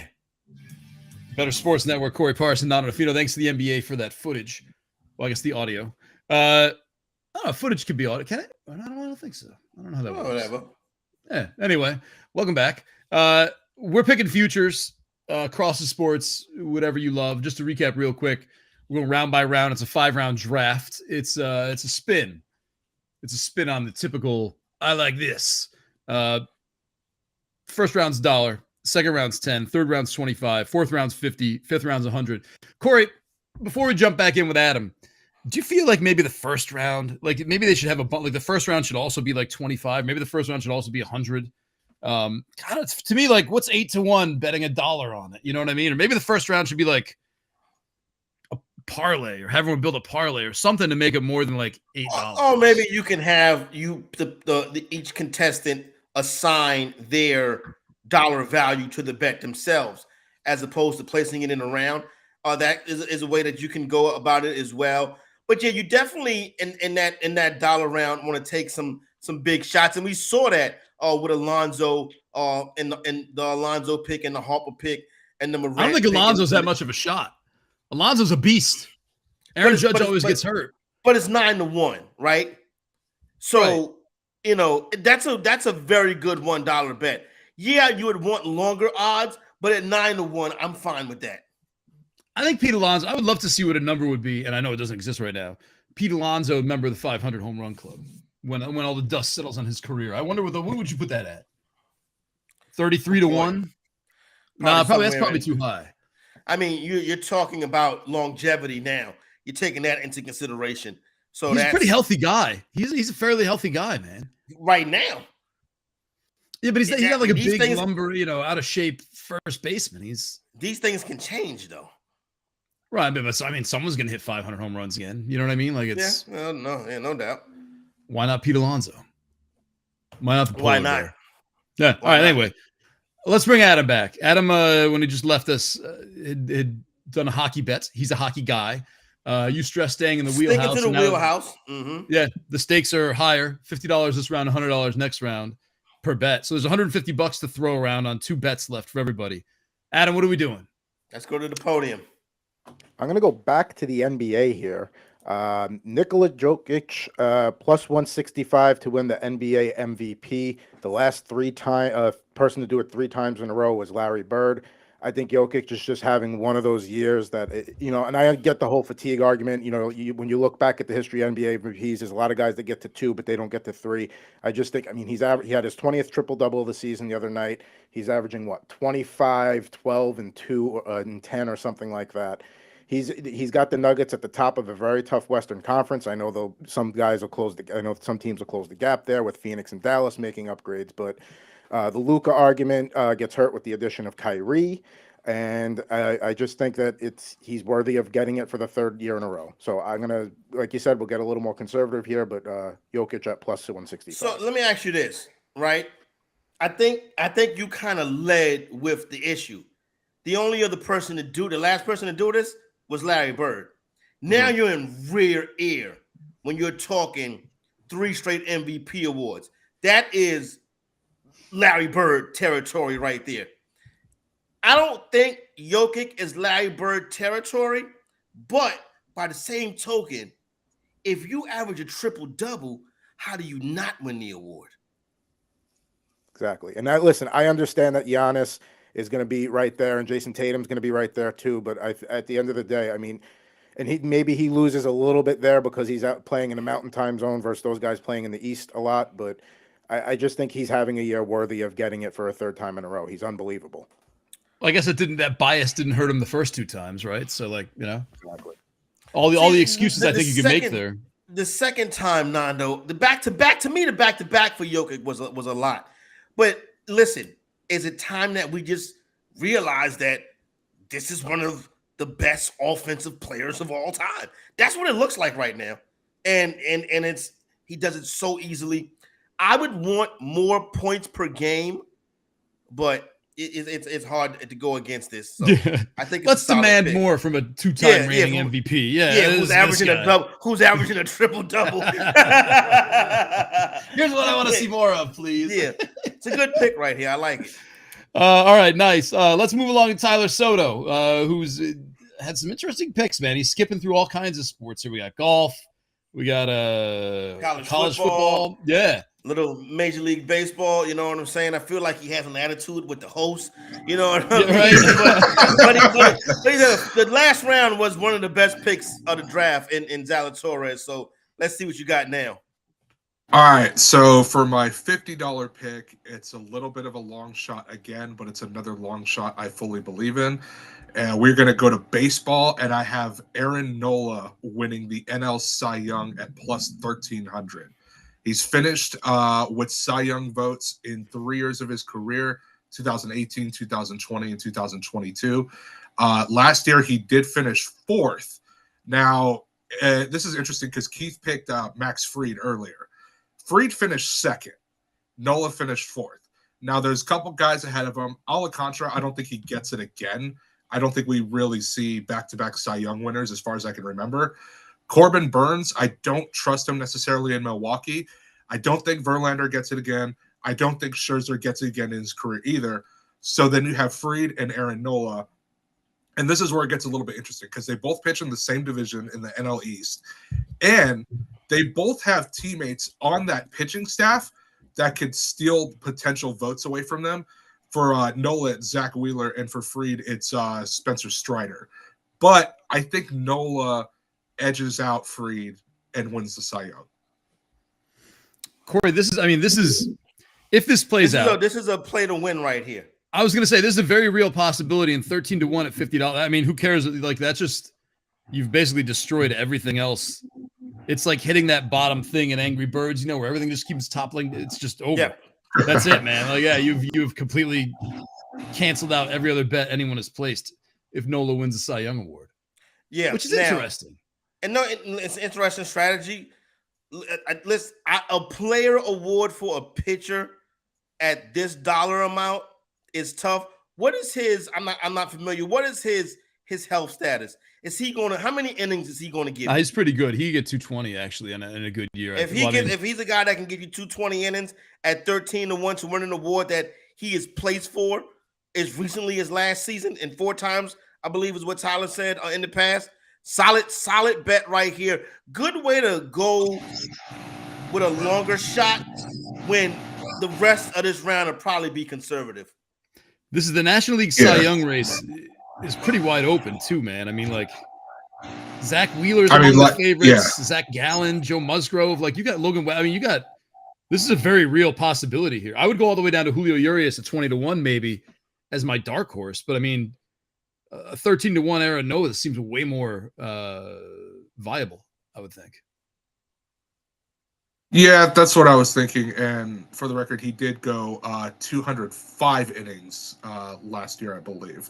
So in the 3 seasons where he did get Cy Young votes, did 212 innings, 71 innings, but that was in the COVID season. That was the year. And then 205 last year. So I think it has legs, man. All right, Tyler, I think Corey, when the Solid. dust settles on this, it's gonna have my check mark next to Tyler. This is a good one right here. This is the last 2 rounds. Tyler's last 2 rounds are better than his first 2 rounds. Well, we'll see for number 5 in a little while. Let's check out on Tony. Tony LaBarba went in on the Padres. Last time we saw him, he's got an interesting coterie as well here, man. Jean Morant, Xander Schauffele, the Padres. Yeah, interesting. Definitely interesting. Let's go to the podium and see what the Philadelphia Eagle fan has for us now. All right, I'm going to go back-to-back team picks here. I'm going to jump over to the NBA, and I'm going with the Denver Nuggets at plus 800 to win the NBA title this year. I like what they've got. I got the Bucks coming out of the East. I don't think anyone in the West scares me to take the Nuggets, aside maybe the Suns now that they have Durant. I got the Bucks coming out of the East. I would love to see a Jokic and a Giannis matchup. That would be just, I think, a awesome. Hopefully a 7-game series with that. But I think the Nuggets just have a better team than the Bucks, so I've got them taking the NBA title. Listen, obviously the Nuggets are a very popular bet. We've seen Jokic, we've seen the Nuggets, and heard this name and this team a couple times. So far, solid round to do it into. You know what I'm saying? You get that multiplier with the $50 bet right here. I worry about how competitive the Western Conference is going to be. You know what I'm saying? With MVP candidates, Luka, and now you bring Durant into the conference, Kyrie Irving into the conference. So it's not just the Nuggets going up against the younger teams like the Grizzlies and the Kings. Now you got veteran champions coming into the conference, and Kyrie and Kevin Durant. So it's going to be tough to do it, but once again, a solid a wager right here, and it could really help help Tony's bankroll. So I don't think the Nuggets are going to win the championship, but I can definitely see that this number will get shorter as we move through the spring and into the summer. I would think it would be less trendy than the Suns too, right? With Durant now, like I would see a lot of money coming into the Suns. You're going to get better odds on the Nuggets than you have all season, no doubt. Nice. All right, let's move on to Nick Durst. Nick with the 4th pick of the 4th round, the $50 pick. So far has the Nuggets winning the West. Correct me if I'm wrong here. I'm trying to go backwards. Nuggets winning the West, the Bruins winning the Stanley Cup, and Pete Alonso winning the home run title. Yeah, so far pretty solid. So let's head back out to the island of Staten and let's see what we got, Nick. All right, so you mentioned it, Corey, at the top. Very versatile drafter. So far, going with the big sports here. Now I'm going to an individual sport, the first of that type of pick for me here. So I am going with Novak Djokovic to win the U.S. Open this summer at plus 135. Here's why, guys. He wasn't allowed to play in the tournament in 2022. He was not allowed in the country.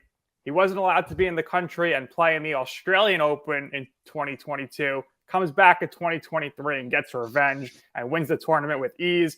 Don't make the Joker mad. It is bad news for the competition, and he will win the U.S. Open. He has the most Grand Slams of all time, and he wasn't even able to play that much last few seasons. When he steps on the court, he says to the competition, "It's me. Hi, I'm the problem. It's me." At tea time, everybody agrees. I'll stare directly at the sun, but never in the mirror. It must be exhausting always rooting for the anti-hero. This is virtually a lock, so I don't mind putting down the $50 on this. Well, why not save it for 100, Nick? Because my $100 bet is even better, and you'll see if I get to it. So I would listen. This is a guy who's won this tournament 3 times, right? And you're getting him at plus odds. Nick, is he the favorite? He is the favorite, yes. Yeah, you're getting the favorite at plus money in this round right here. I think it's a solid look right here. I have no problem. I have no problems with this pick right now.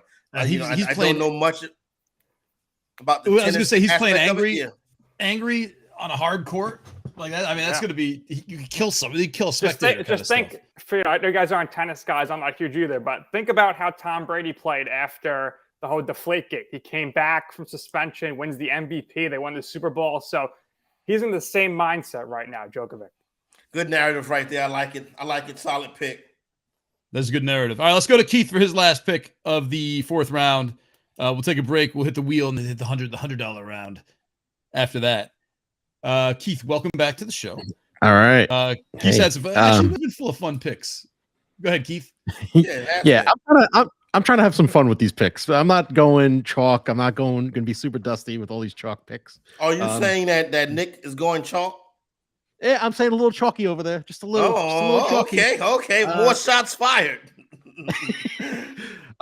So we started off this round with Adam's pick of Jokic, and I'm going to go directly head to head with him, and I'm picking Joel Embiid to win the MVP. Plus 300.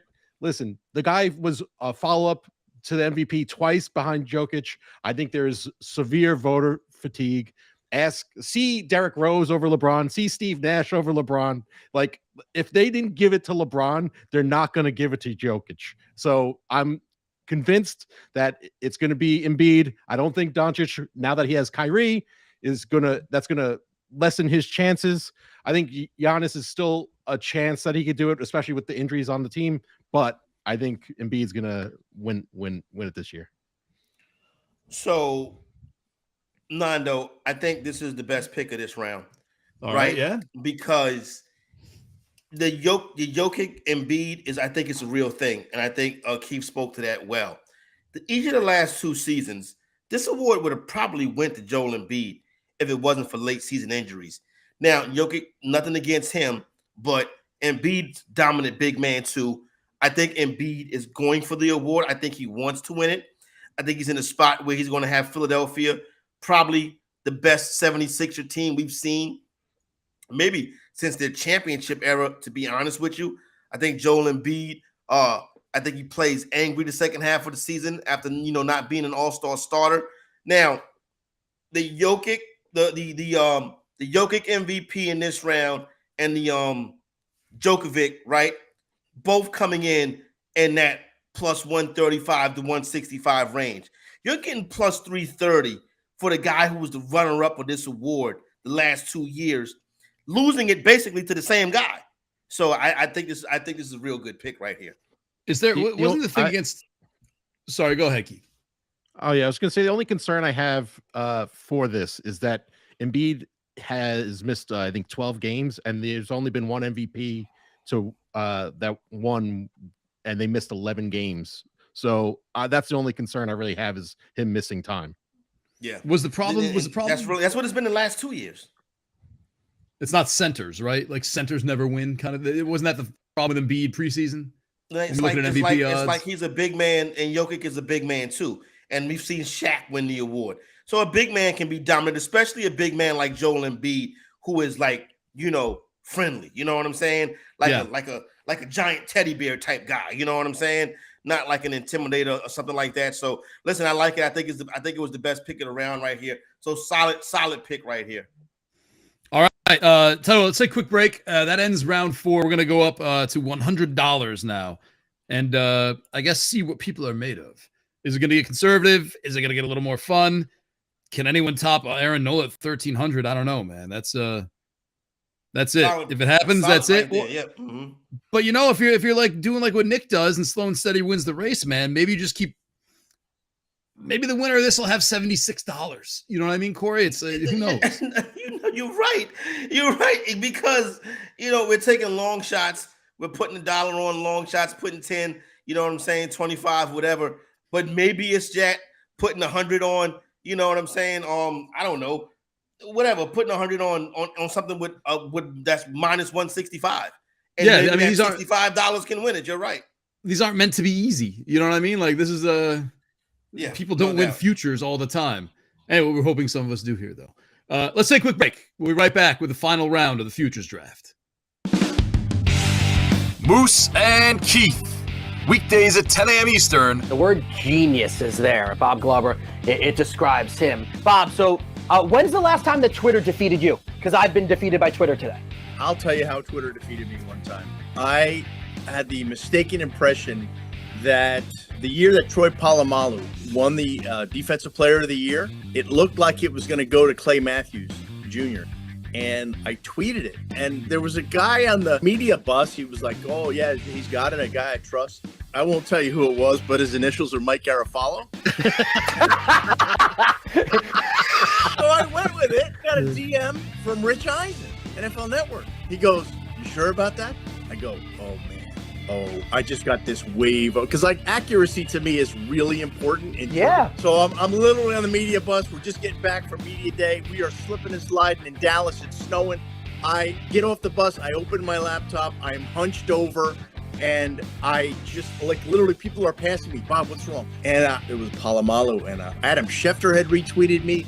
Trey Wingo had retweeted me. I'm like, oh, I'm dead. So when it's Palomalu, then how do you handle that? Like, what was the subsequent tweet I think afterwards? I said, got some bad Twitter info. I didn't put Garofalo's name on there. I had to 10 years later, you can out him. I like that. Yeah. You know, he wouldn't mind that. He knows the stories. Yeah. He actually said to me, "Hey, Bob, I think you might have jumped the gun on that." I was like, "Oh, crap." There we go. Campus to Canton on the Bettor Sports Network. Would Dion bench Shedeur? I don't think he would. Like, how bad would it have to be? Because we've seen horrendous quarterback play from this Colorado team for the last, 5 years? JT Shroud, Brandon Lewis, just terrible quarterback play. Like, they were 131st, which is dead last in pass EPA per play. Obviously, it will be better, but how bad does it have to be for him to bench his own son? Like, I'm not sure he will ever either. Like, especially with the attitude that he came in with. If they don't get Rashada, who do they bench him for this year anyway? I don't know that there's another answer on that roster that you go to. They don't really have a guy behind him. So I don't even know if we would know the answer to that until the next year, assuming that, he doesn't declare for the draft, he returns, they bring somebody else that's competent and behind him. If they're going to do this the Lincoln Riley way, next year would be the class to bring somebody in. Shedeur Sanders is going to be a third-year player. So he's going to play 2023. I don't think he's declaring for the 2024 NFL draft. So he's going to play in 2024 and then declare for the 2025 NFL draft. And let's remember this. He hasn't had a full recruiting cycle at Colorado. He will have that next recruiting cycle. So maybe he could get one of these class of 2024 quarterbacks there to come to Colorado. However you're invested in sports, from betting to fantasy, collectibles, and more, join our community on Bettor Sports Network.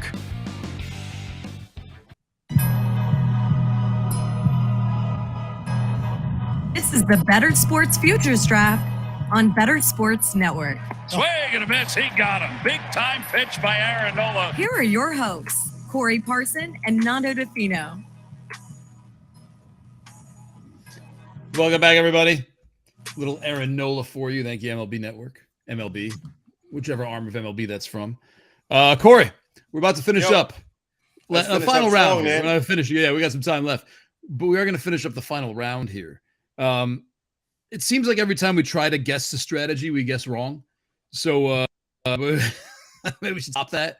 This is a weird beast all of its own, It's no doubt. I would expect super duper conservatism in this round right here, but maybe there is a home run that's mispriced that we feel good about. So it's going to be interesting to see where everybody goes.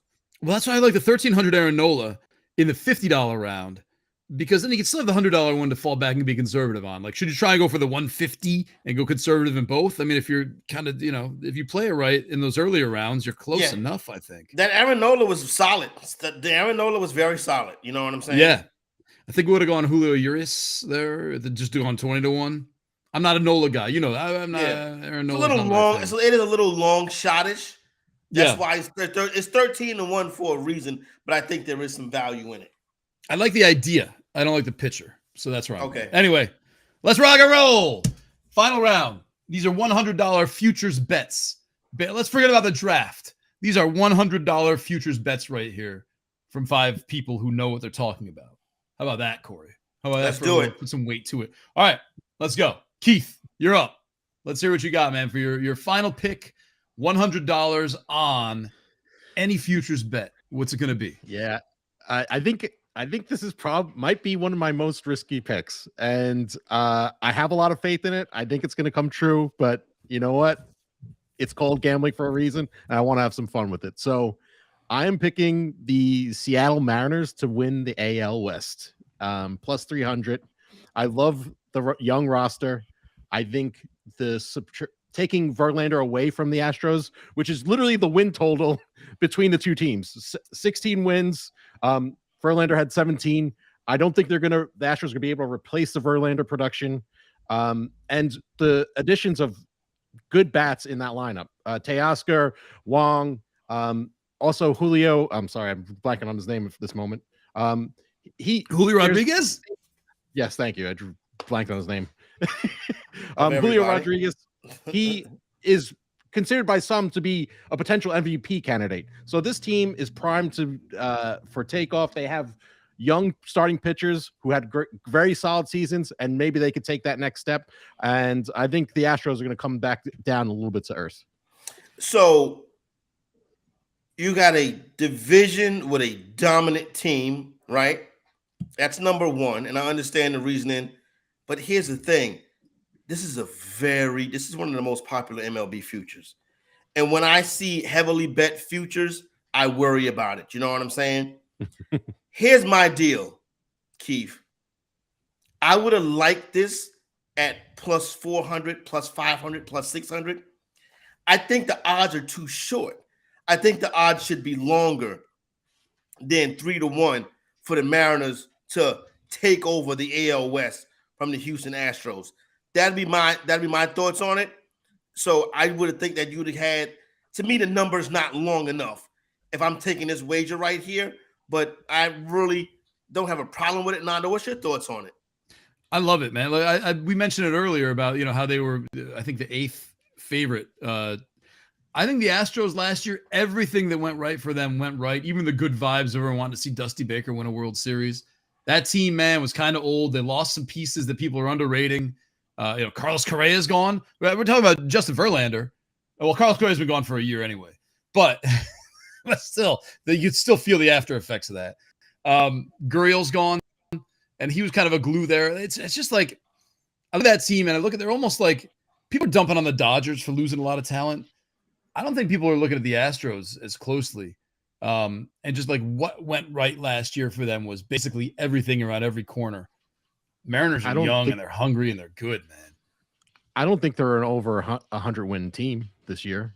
The Astros. I mean, they'll be in the 90s. I think Seattle can compete with that. I think it's very possible for them to win it. The Mariners. I would have gone a step further, man. I would have just gone World Series. Let's do it. They got the pitching. They got young, strong, electric pitching to get there, man.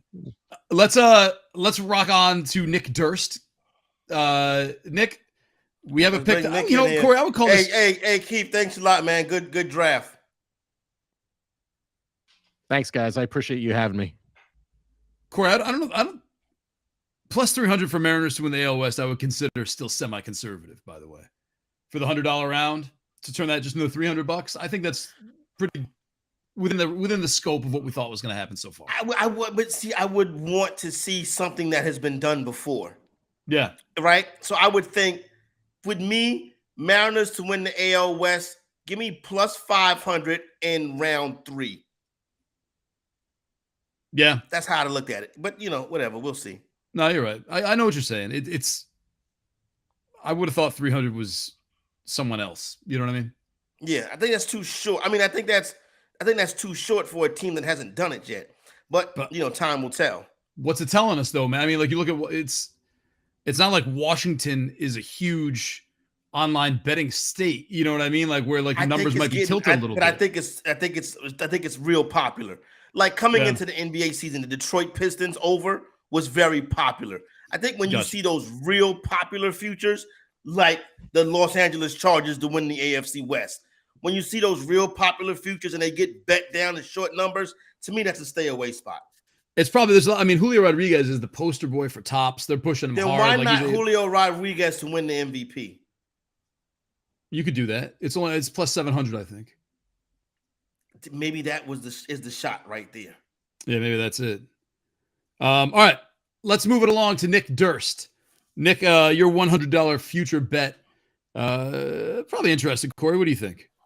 That should be interesting. Let's see what it is. All right, Nick.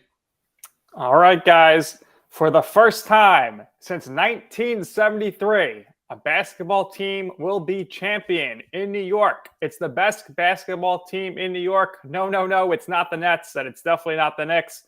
It is the super team of the New York Liberty, who are going to be the WNBA champs at plus 150. They got Breanna Stewart coming in to join Sabrina Ionescu. They got Jonquel Jones. They signed Courtney Vandersloot. It is a no-doubter. So even though the odds aren't that great, it is worth the $100 bet for me to make that profit. So with liberty and justice for all New Yorkers, the Liberty will be champs. Now, here's the deal. Now, I handicap Nick perfectly. Yeah. I talked about his range, right? Yep. And I talked about his issue, maybe his loyalty to New York. And now, with the bag on the line, he goes to the New York Liberty. You know what I'm saying? The weakness of being New York centric is going to bite him in the 5th round. He waited till the biggest moment to make the mistake. Pick? The Liberty aren't even the favorite in the WNBA. Do any New York basketball team win championships? Now you mean to tell me that the Liberty at plus 150? And yes, we are going into the WNBA era of super teams. Right. But this number is too short for a team that hasn't won anything. They have four of the 10 You still got the the Las Vegas Aces. Yeah, they're getting in some trouble here. If you saw some off the court issues, so stay away from that. They're the favorites, so I didn't want to take the favorites. I could have put the money on Ohtani here, which I considered for MVP, but I think he might get traded. So if he gets traded to the NL, that DQs him. So I wanted to just play it safe here with my money on something that I think is very realistic. I didn't feel comfortable betting an MLB team to win a championship or betting an NBA team to win a championship. So I went, if you look here, I'm very happy with my draft. Alonso pick. He's not the favorite to get the home runs leader, but he plus 900. I got the favorite in the NHL to win the championship at plus 450. I'm very happy with the way my draft. And listen, I think it came out. I think the first 3 rounds were about as good as it can get. I think the last 2. Listen, I think the tennis pick is solid. This one right here, because I like the Aces a lot. Maybe it's just me. I do think the Liberty are in the final. I would have wanted this at plus 250, plus 300. That's all I'm saying. I like this pick initially, and the more that I think about it, remember when the Lakers brought in like Karl Malone and Gary Payton, and that was like that super team. They couldn't play together. They were all people. Malone was at the end. Peyton was at the end. That's true too. But Nick, super teams normally don't work. Is Stewart in her prime? How old is Stewart? Stewart's probably 28, 29. Oh, I was thinking more like 34. Hold on a second. We're gonna look this up. She's only been league like 7 years. Ionescu is the best player. They bring in Vandersloot. You didn't even bring up the Maureen Johans, who I've been trying to buy her card for weeks, and it doesn't exist. So. Nothing out there. Should be out soon. Listen, Joe Tsai, he's very motivated to win now after his Nets blew up on him. So this is his team, the Liberty. He's going all in. They had a press conference for all these players the day after they trade Durant. So obviously they're just all about the Liberty right now. And if any team's going to win an NBA, if any team's going to win a basketball championship in New York, it's probably going to Liberty because the Knicks have no shot and the Nets have no shot. She's 28. Two right there. Nick Durst wins, man. She's 28 years old. All right. Solid draft. I like it. Solid draft. You know what I'm saying? And we'll see how it plays out. But I do like a lot of your selections. I was way off on Breanna Stewart. I feel like she's been around forever. All right. Thanks, Nick. Thank you. Thanks for injecting some WNBA into the show. Yeah. All right, Tony. When she was in college, it wasn't counting against her. Okay. That's why. That's it. Because you knew her as a college basketball player. That's why. No, she's from Syracuse. I remember when she was in high school. So even like that might be it. Like I might have just added some years on because Yeah, you read Syracuse.com every day like me, and you hear Breanna Stewart's name a bunch, and you're like, wow, no doubt. She's been around for a while. I was wrong, and I apologize. All right, let's see what Tony LaBarbera is going to do to finish this up. I don't know if I'm on Tony or Tyler. Nick is too tortoise in the hair for me. He's too tortoise. You know what I mean? And not in a bad way because that's probably going to win the whole thing. And that's my problem with the betting. Yeah. All right, let's see what Tony does. All right, fellas, I'm going back to the well. I'm going back to the golf world. And this is why I like betting golf, because of the value that you can get. I'm going to take Rory McIlroy to win the Masters at plus 750. the value they can get. If I can get Rory at plus 750 at a major, those are really, really good odds. Not only is he in form heading into major season, he's already got a win on the PGA Tour. He's got a win on the DP Tour, which used to be the European Tour. I mentioned the elevated events earlier, so he's playing against better talent in some of these events leading up to the majors, and he's got a good track record at Augusta. He's got 6, 7 top 10 finishes there. He does have the monumental meltdown there about 10 years ago, where he had a 6, 7, 8-stroke lead in the final round and just completely crapped the bed and lost the tournament. But it's the final leg that he needs to complete the career Grand Slam. So he really wants them. He is a student of golf. He loves the history of golf. So he knows getting the career Grand Slam for him puts him in that upper echelon, not touching Tiger or Jack Nicklaus, anything like that. But that puts him in some rarefied air as opposed to some of the other top guys still playing now. If he doesn't win it, why won't he win it? I think his bugaboo there has been putting. Putting at Augusta, the greens at Augusta are it's like putting on glass there. So I think that's been his main concern. He's been a little bit erratic off the tee at Augusta. Well, they've just lengthened the course again with some of the holes there as well. But I mean, Rory's one of the best drivers of the golf balls of the last 20, 30 years. So I don't have any issues there, especially like I said, him coming into major season with some form and some playing against some of the top competition. Hey, Tony, when we're looking at golf and say we don't know much about it, and I know we haven't had enough yet, but is live, I mean, like iron sharpens iron kind of stuff. Is the fractured 2-tour format here going to hurt some guys who aren't having the highest of competitions in some of these secondary or third tertiary tier tournaments? Like, is that again, like, I don't know, we don't have a lot of data to go on, but looking forward, maybe, is there just like, you're not used to the pressure because the field's not as good, at the back end, you got these guys who probably shouldn't be playing in tournaments just to fill it out. Is that going to affect golf? Are you going to be able to really get into like who's clutch and not in this? Because of that? I think the opposite. I think golf is so deep and such. There are so many good golfers that it's going to give us the chance to see some guys like Nick Taylor finished second at the Waste Management Phoenix Open this past week. That guy is a really, really good golfer. So I think it's going to give us the opportunity to see more guys like that and kind of those guys shine a little bit more as opposed to a 45, 50-year-old Phil Mickelson who hasn't played well aside from the PGA Championship a couple years ago when he won at 50. He's a name. He's a very great name, but he hasn't been that good for the past few years. He's selling tickets because of his name. So I think it's going to give us a chance to see guys who are really, really good, a little bit younger, that can go on like a Will Zalatoris a couple years ago, like a Justin Thomas, who won a couple times and then finally had that breakthrough. Gotcha. Awesome. To golf. That's good. That's wheelhouse. That's what Corey was talking about. Yep, there you go right there. So we'll see if it happens. So solid draft, good picks. I like a lot of what you did on the draft board. I think your third round pick with the Padres, and then listen, this the third and the second and the third, I think, are your two strengths. So we'll see what happens. I think it was a solid draft. Good job, Tony. Thanks, Tony. Let's go to Tyler Soto. Tyler, right now, for me, the clubhouse leader, just because of his IDGAF attitude.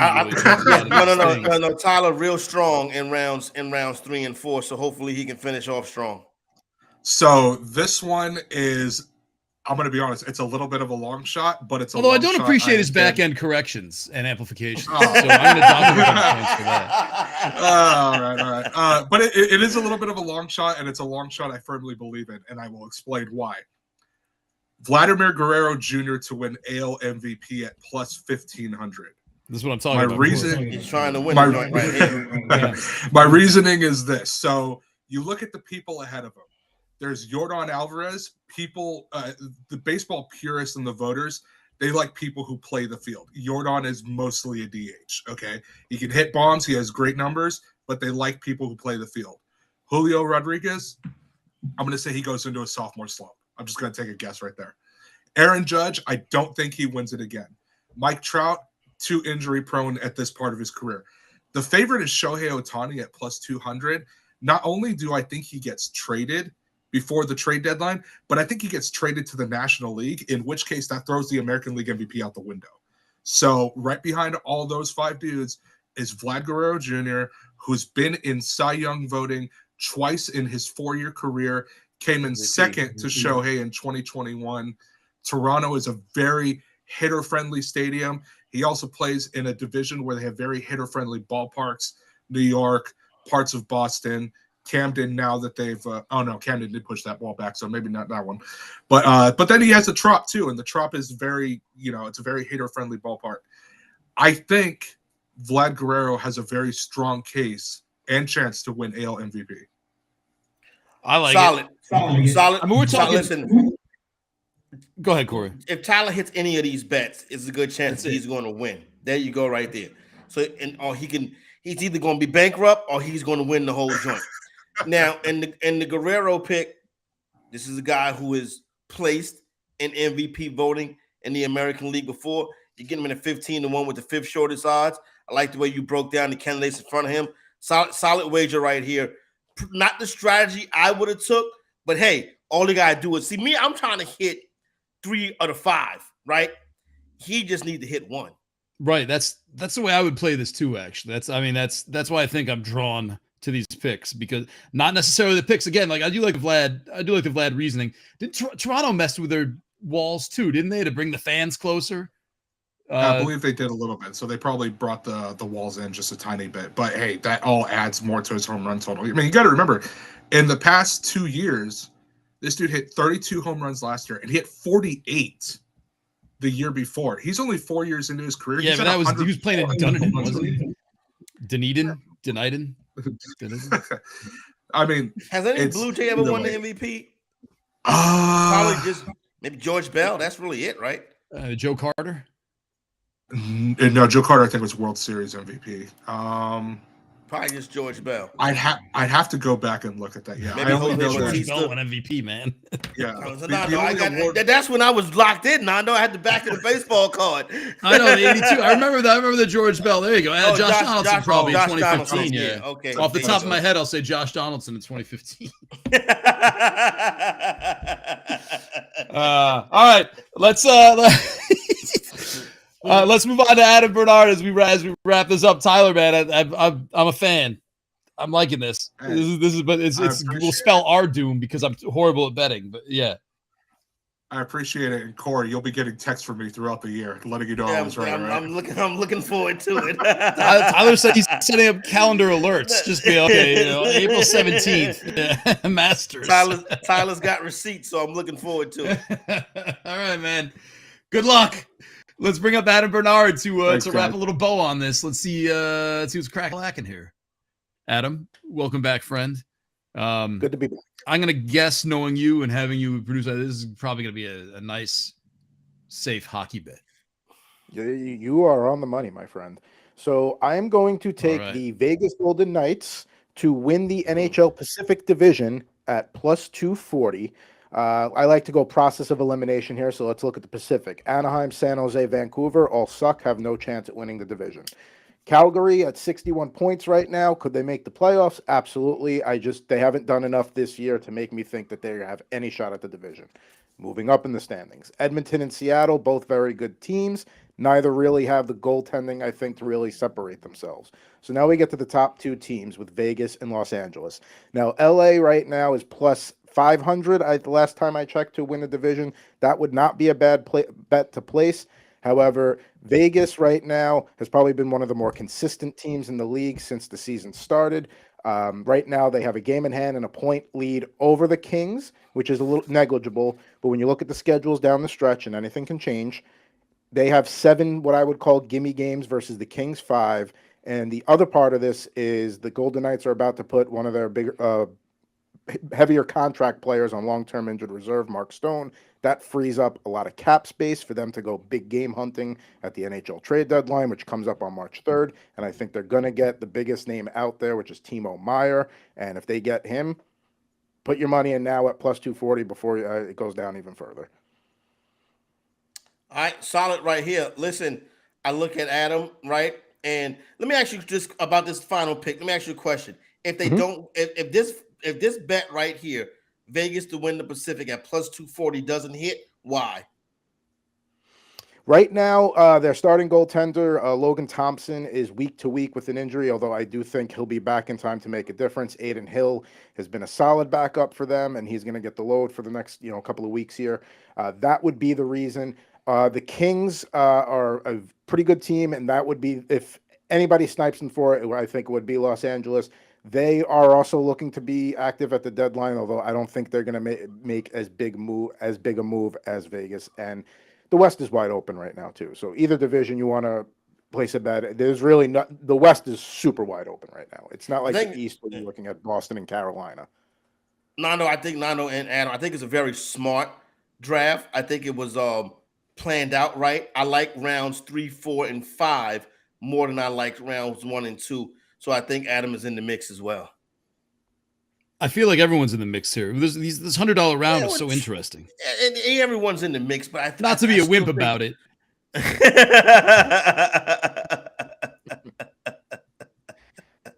I'm just saying, like I haven't decided like which way. Like, I'm looking at it like this: my $100, right?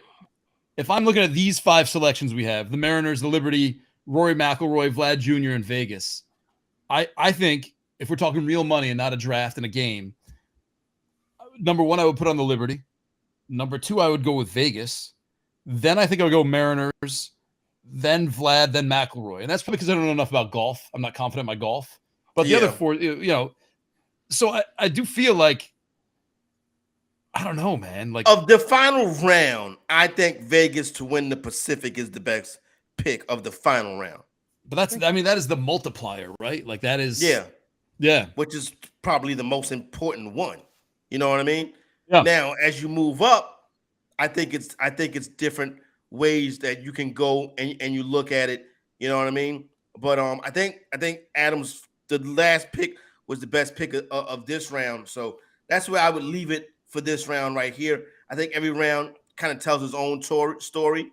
And I think, you can see kind of what everybody was trying to do and their strategy. Adam stuck in his wheelhouse and he went conservative as it moved along. So I think I just wish, his first 2 rounds were more long shotty. But I mean, this is why I was saying I wish the first couple rounds had a little more weight to them. You know what I mean? Like if you could come out swinging with a $50 bet in the first round, then dip down to 10, 25, come back up to 50 and 100, I think it would change the strategy a lot. Like a $1 bet's so boring, man. Like who cares, right? Well, that's why you want to hit the big one. That's why you want to hit the big one. That's why the Harper MVP and the Alonso to lead the Major League Baseball in home runs, I think, are the 2 best picks right there. Because that Harper $1 bet, that comes back. That's a bankroll booster right there. So I kind of like the different strategies and the way it was done. So I had no problems with I guess, the but majority. if Harper's 40 to 1, and say you got your $50 level, you got a Jokic to win MVP, the Harper thing's gone because you're completely blasted it out of the water already. Plus 165 with a $50 bet. You know what I mean? Like it's. Well, I think that's one thing you got to take into consideration. You know what I'm saying? I mean, you're doing a guy. I mean, like you said, the last person to win back-to-back MVPs was Larry Bird. Well, I was just picking something with odds, like just to imagine a plus 130 bet that you could have thrown in there. Yeah. Got it. You're blown out. All right. This is fun, Corey. It was so great being back with you. My God, I missed you. Yeah, same. Thanks to Heather and Jared behind the scenes for running this. Thanks to everybody who drafted, everybody who's watching. We hope this is fun. Maybe give you something to think about, talk about, feel about. Corey? And something see you again, my friend. Something for Heavy T to text me about. Yeah. We hope you all enjoy this. Thank you for joining us. This was the Futures Draft. We'll probably have more of these, so stay tuned. Bettor Sports Network. Get the app. Check us out online. We love you all.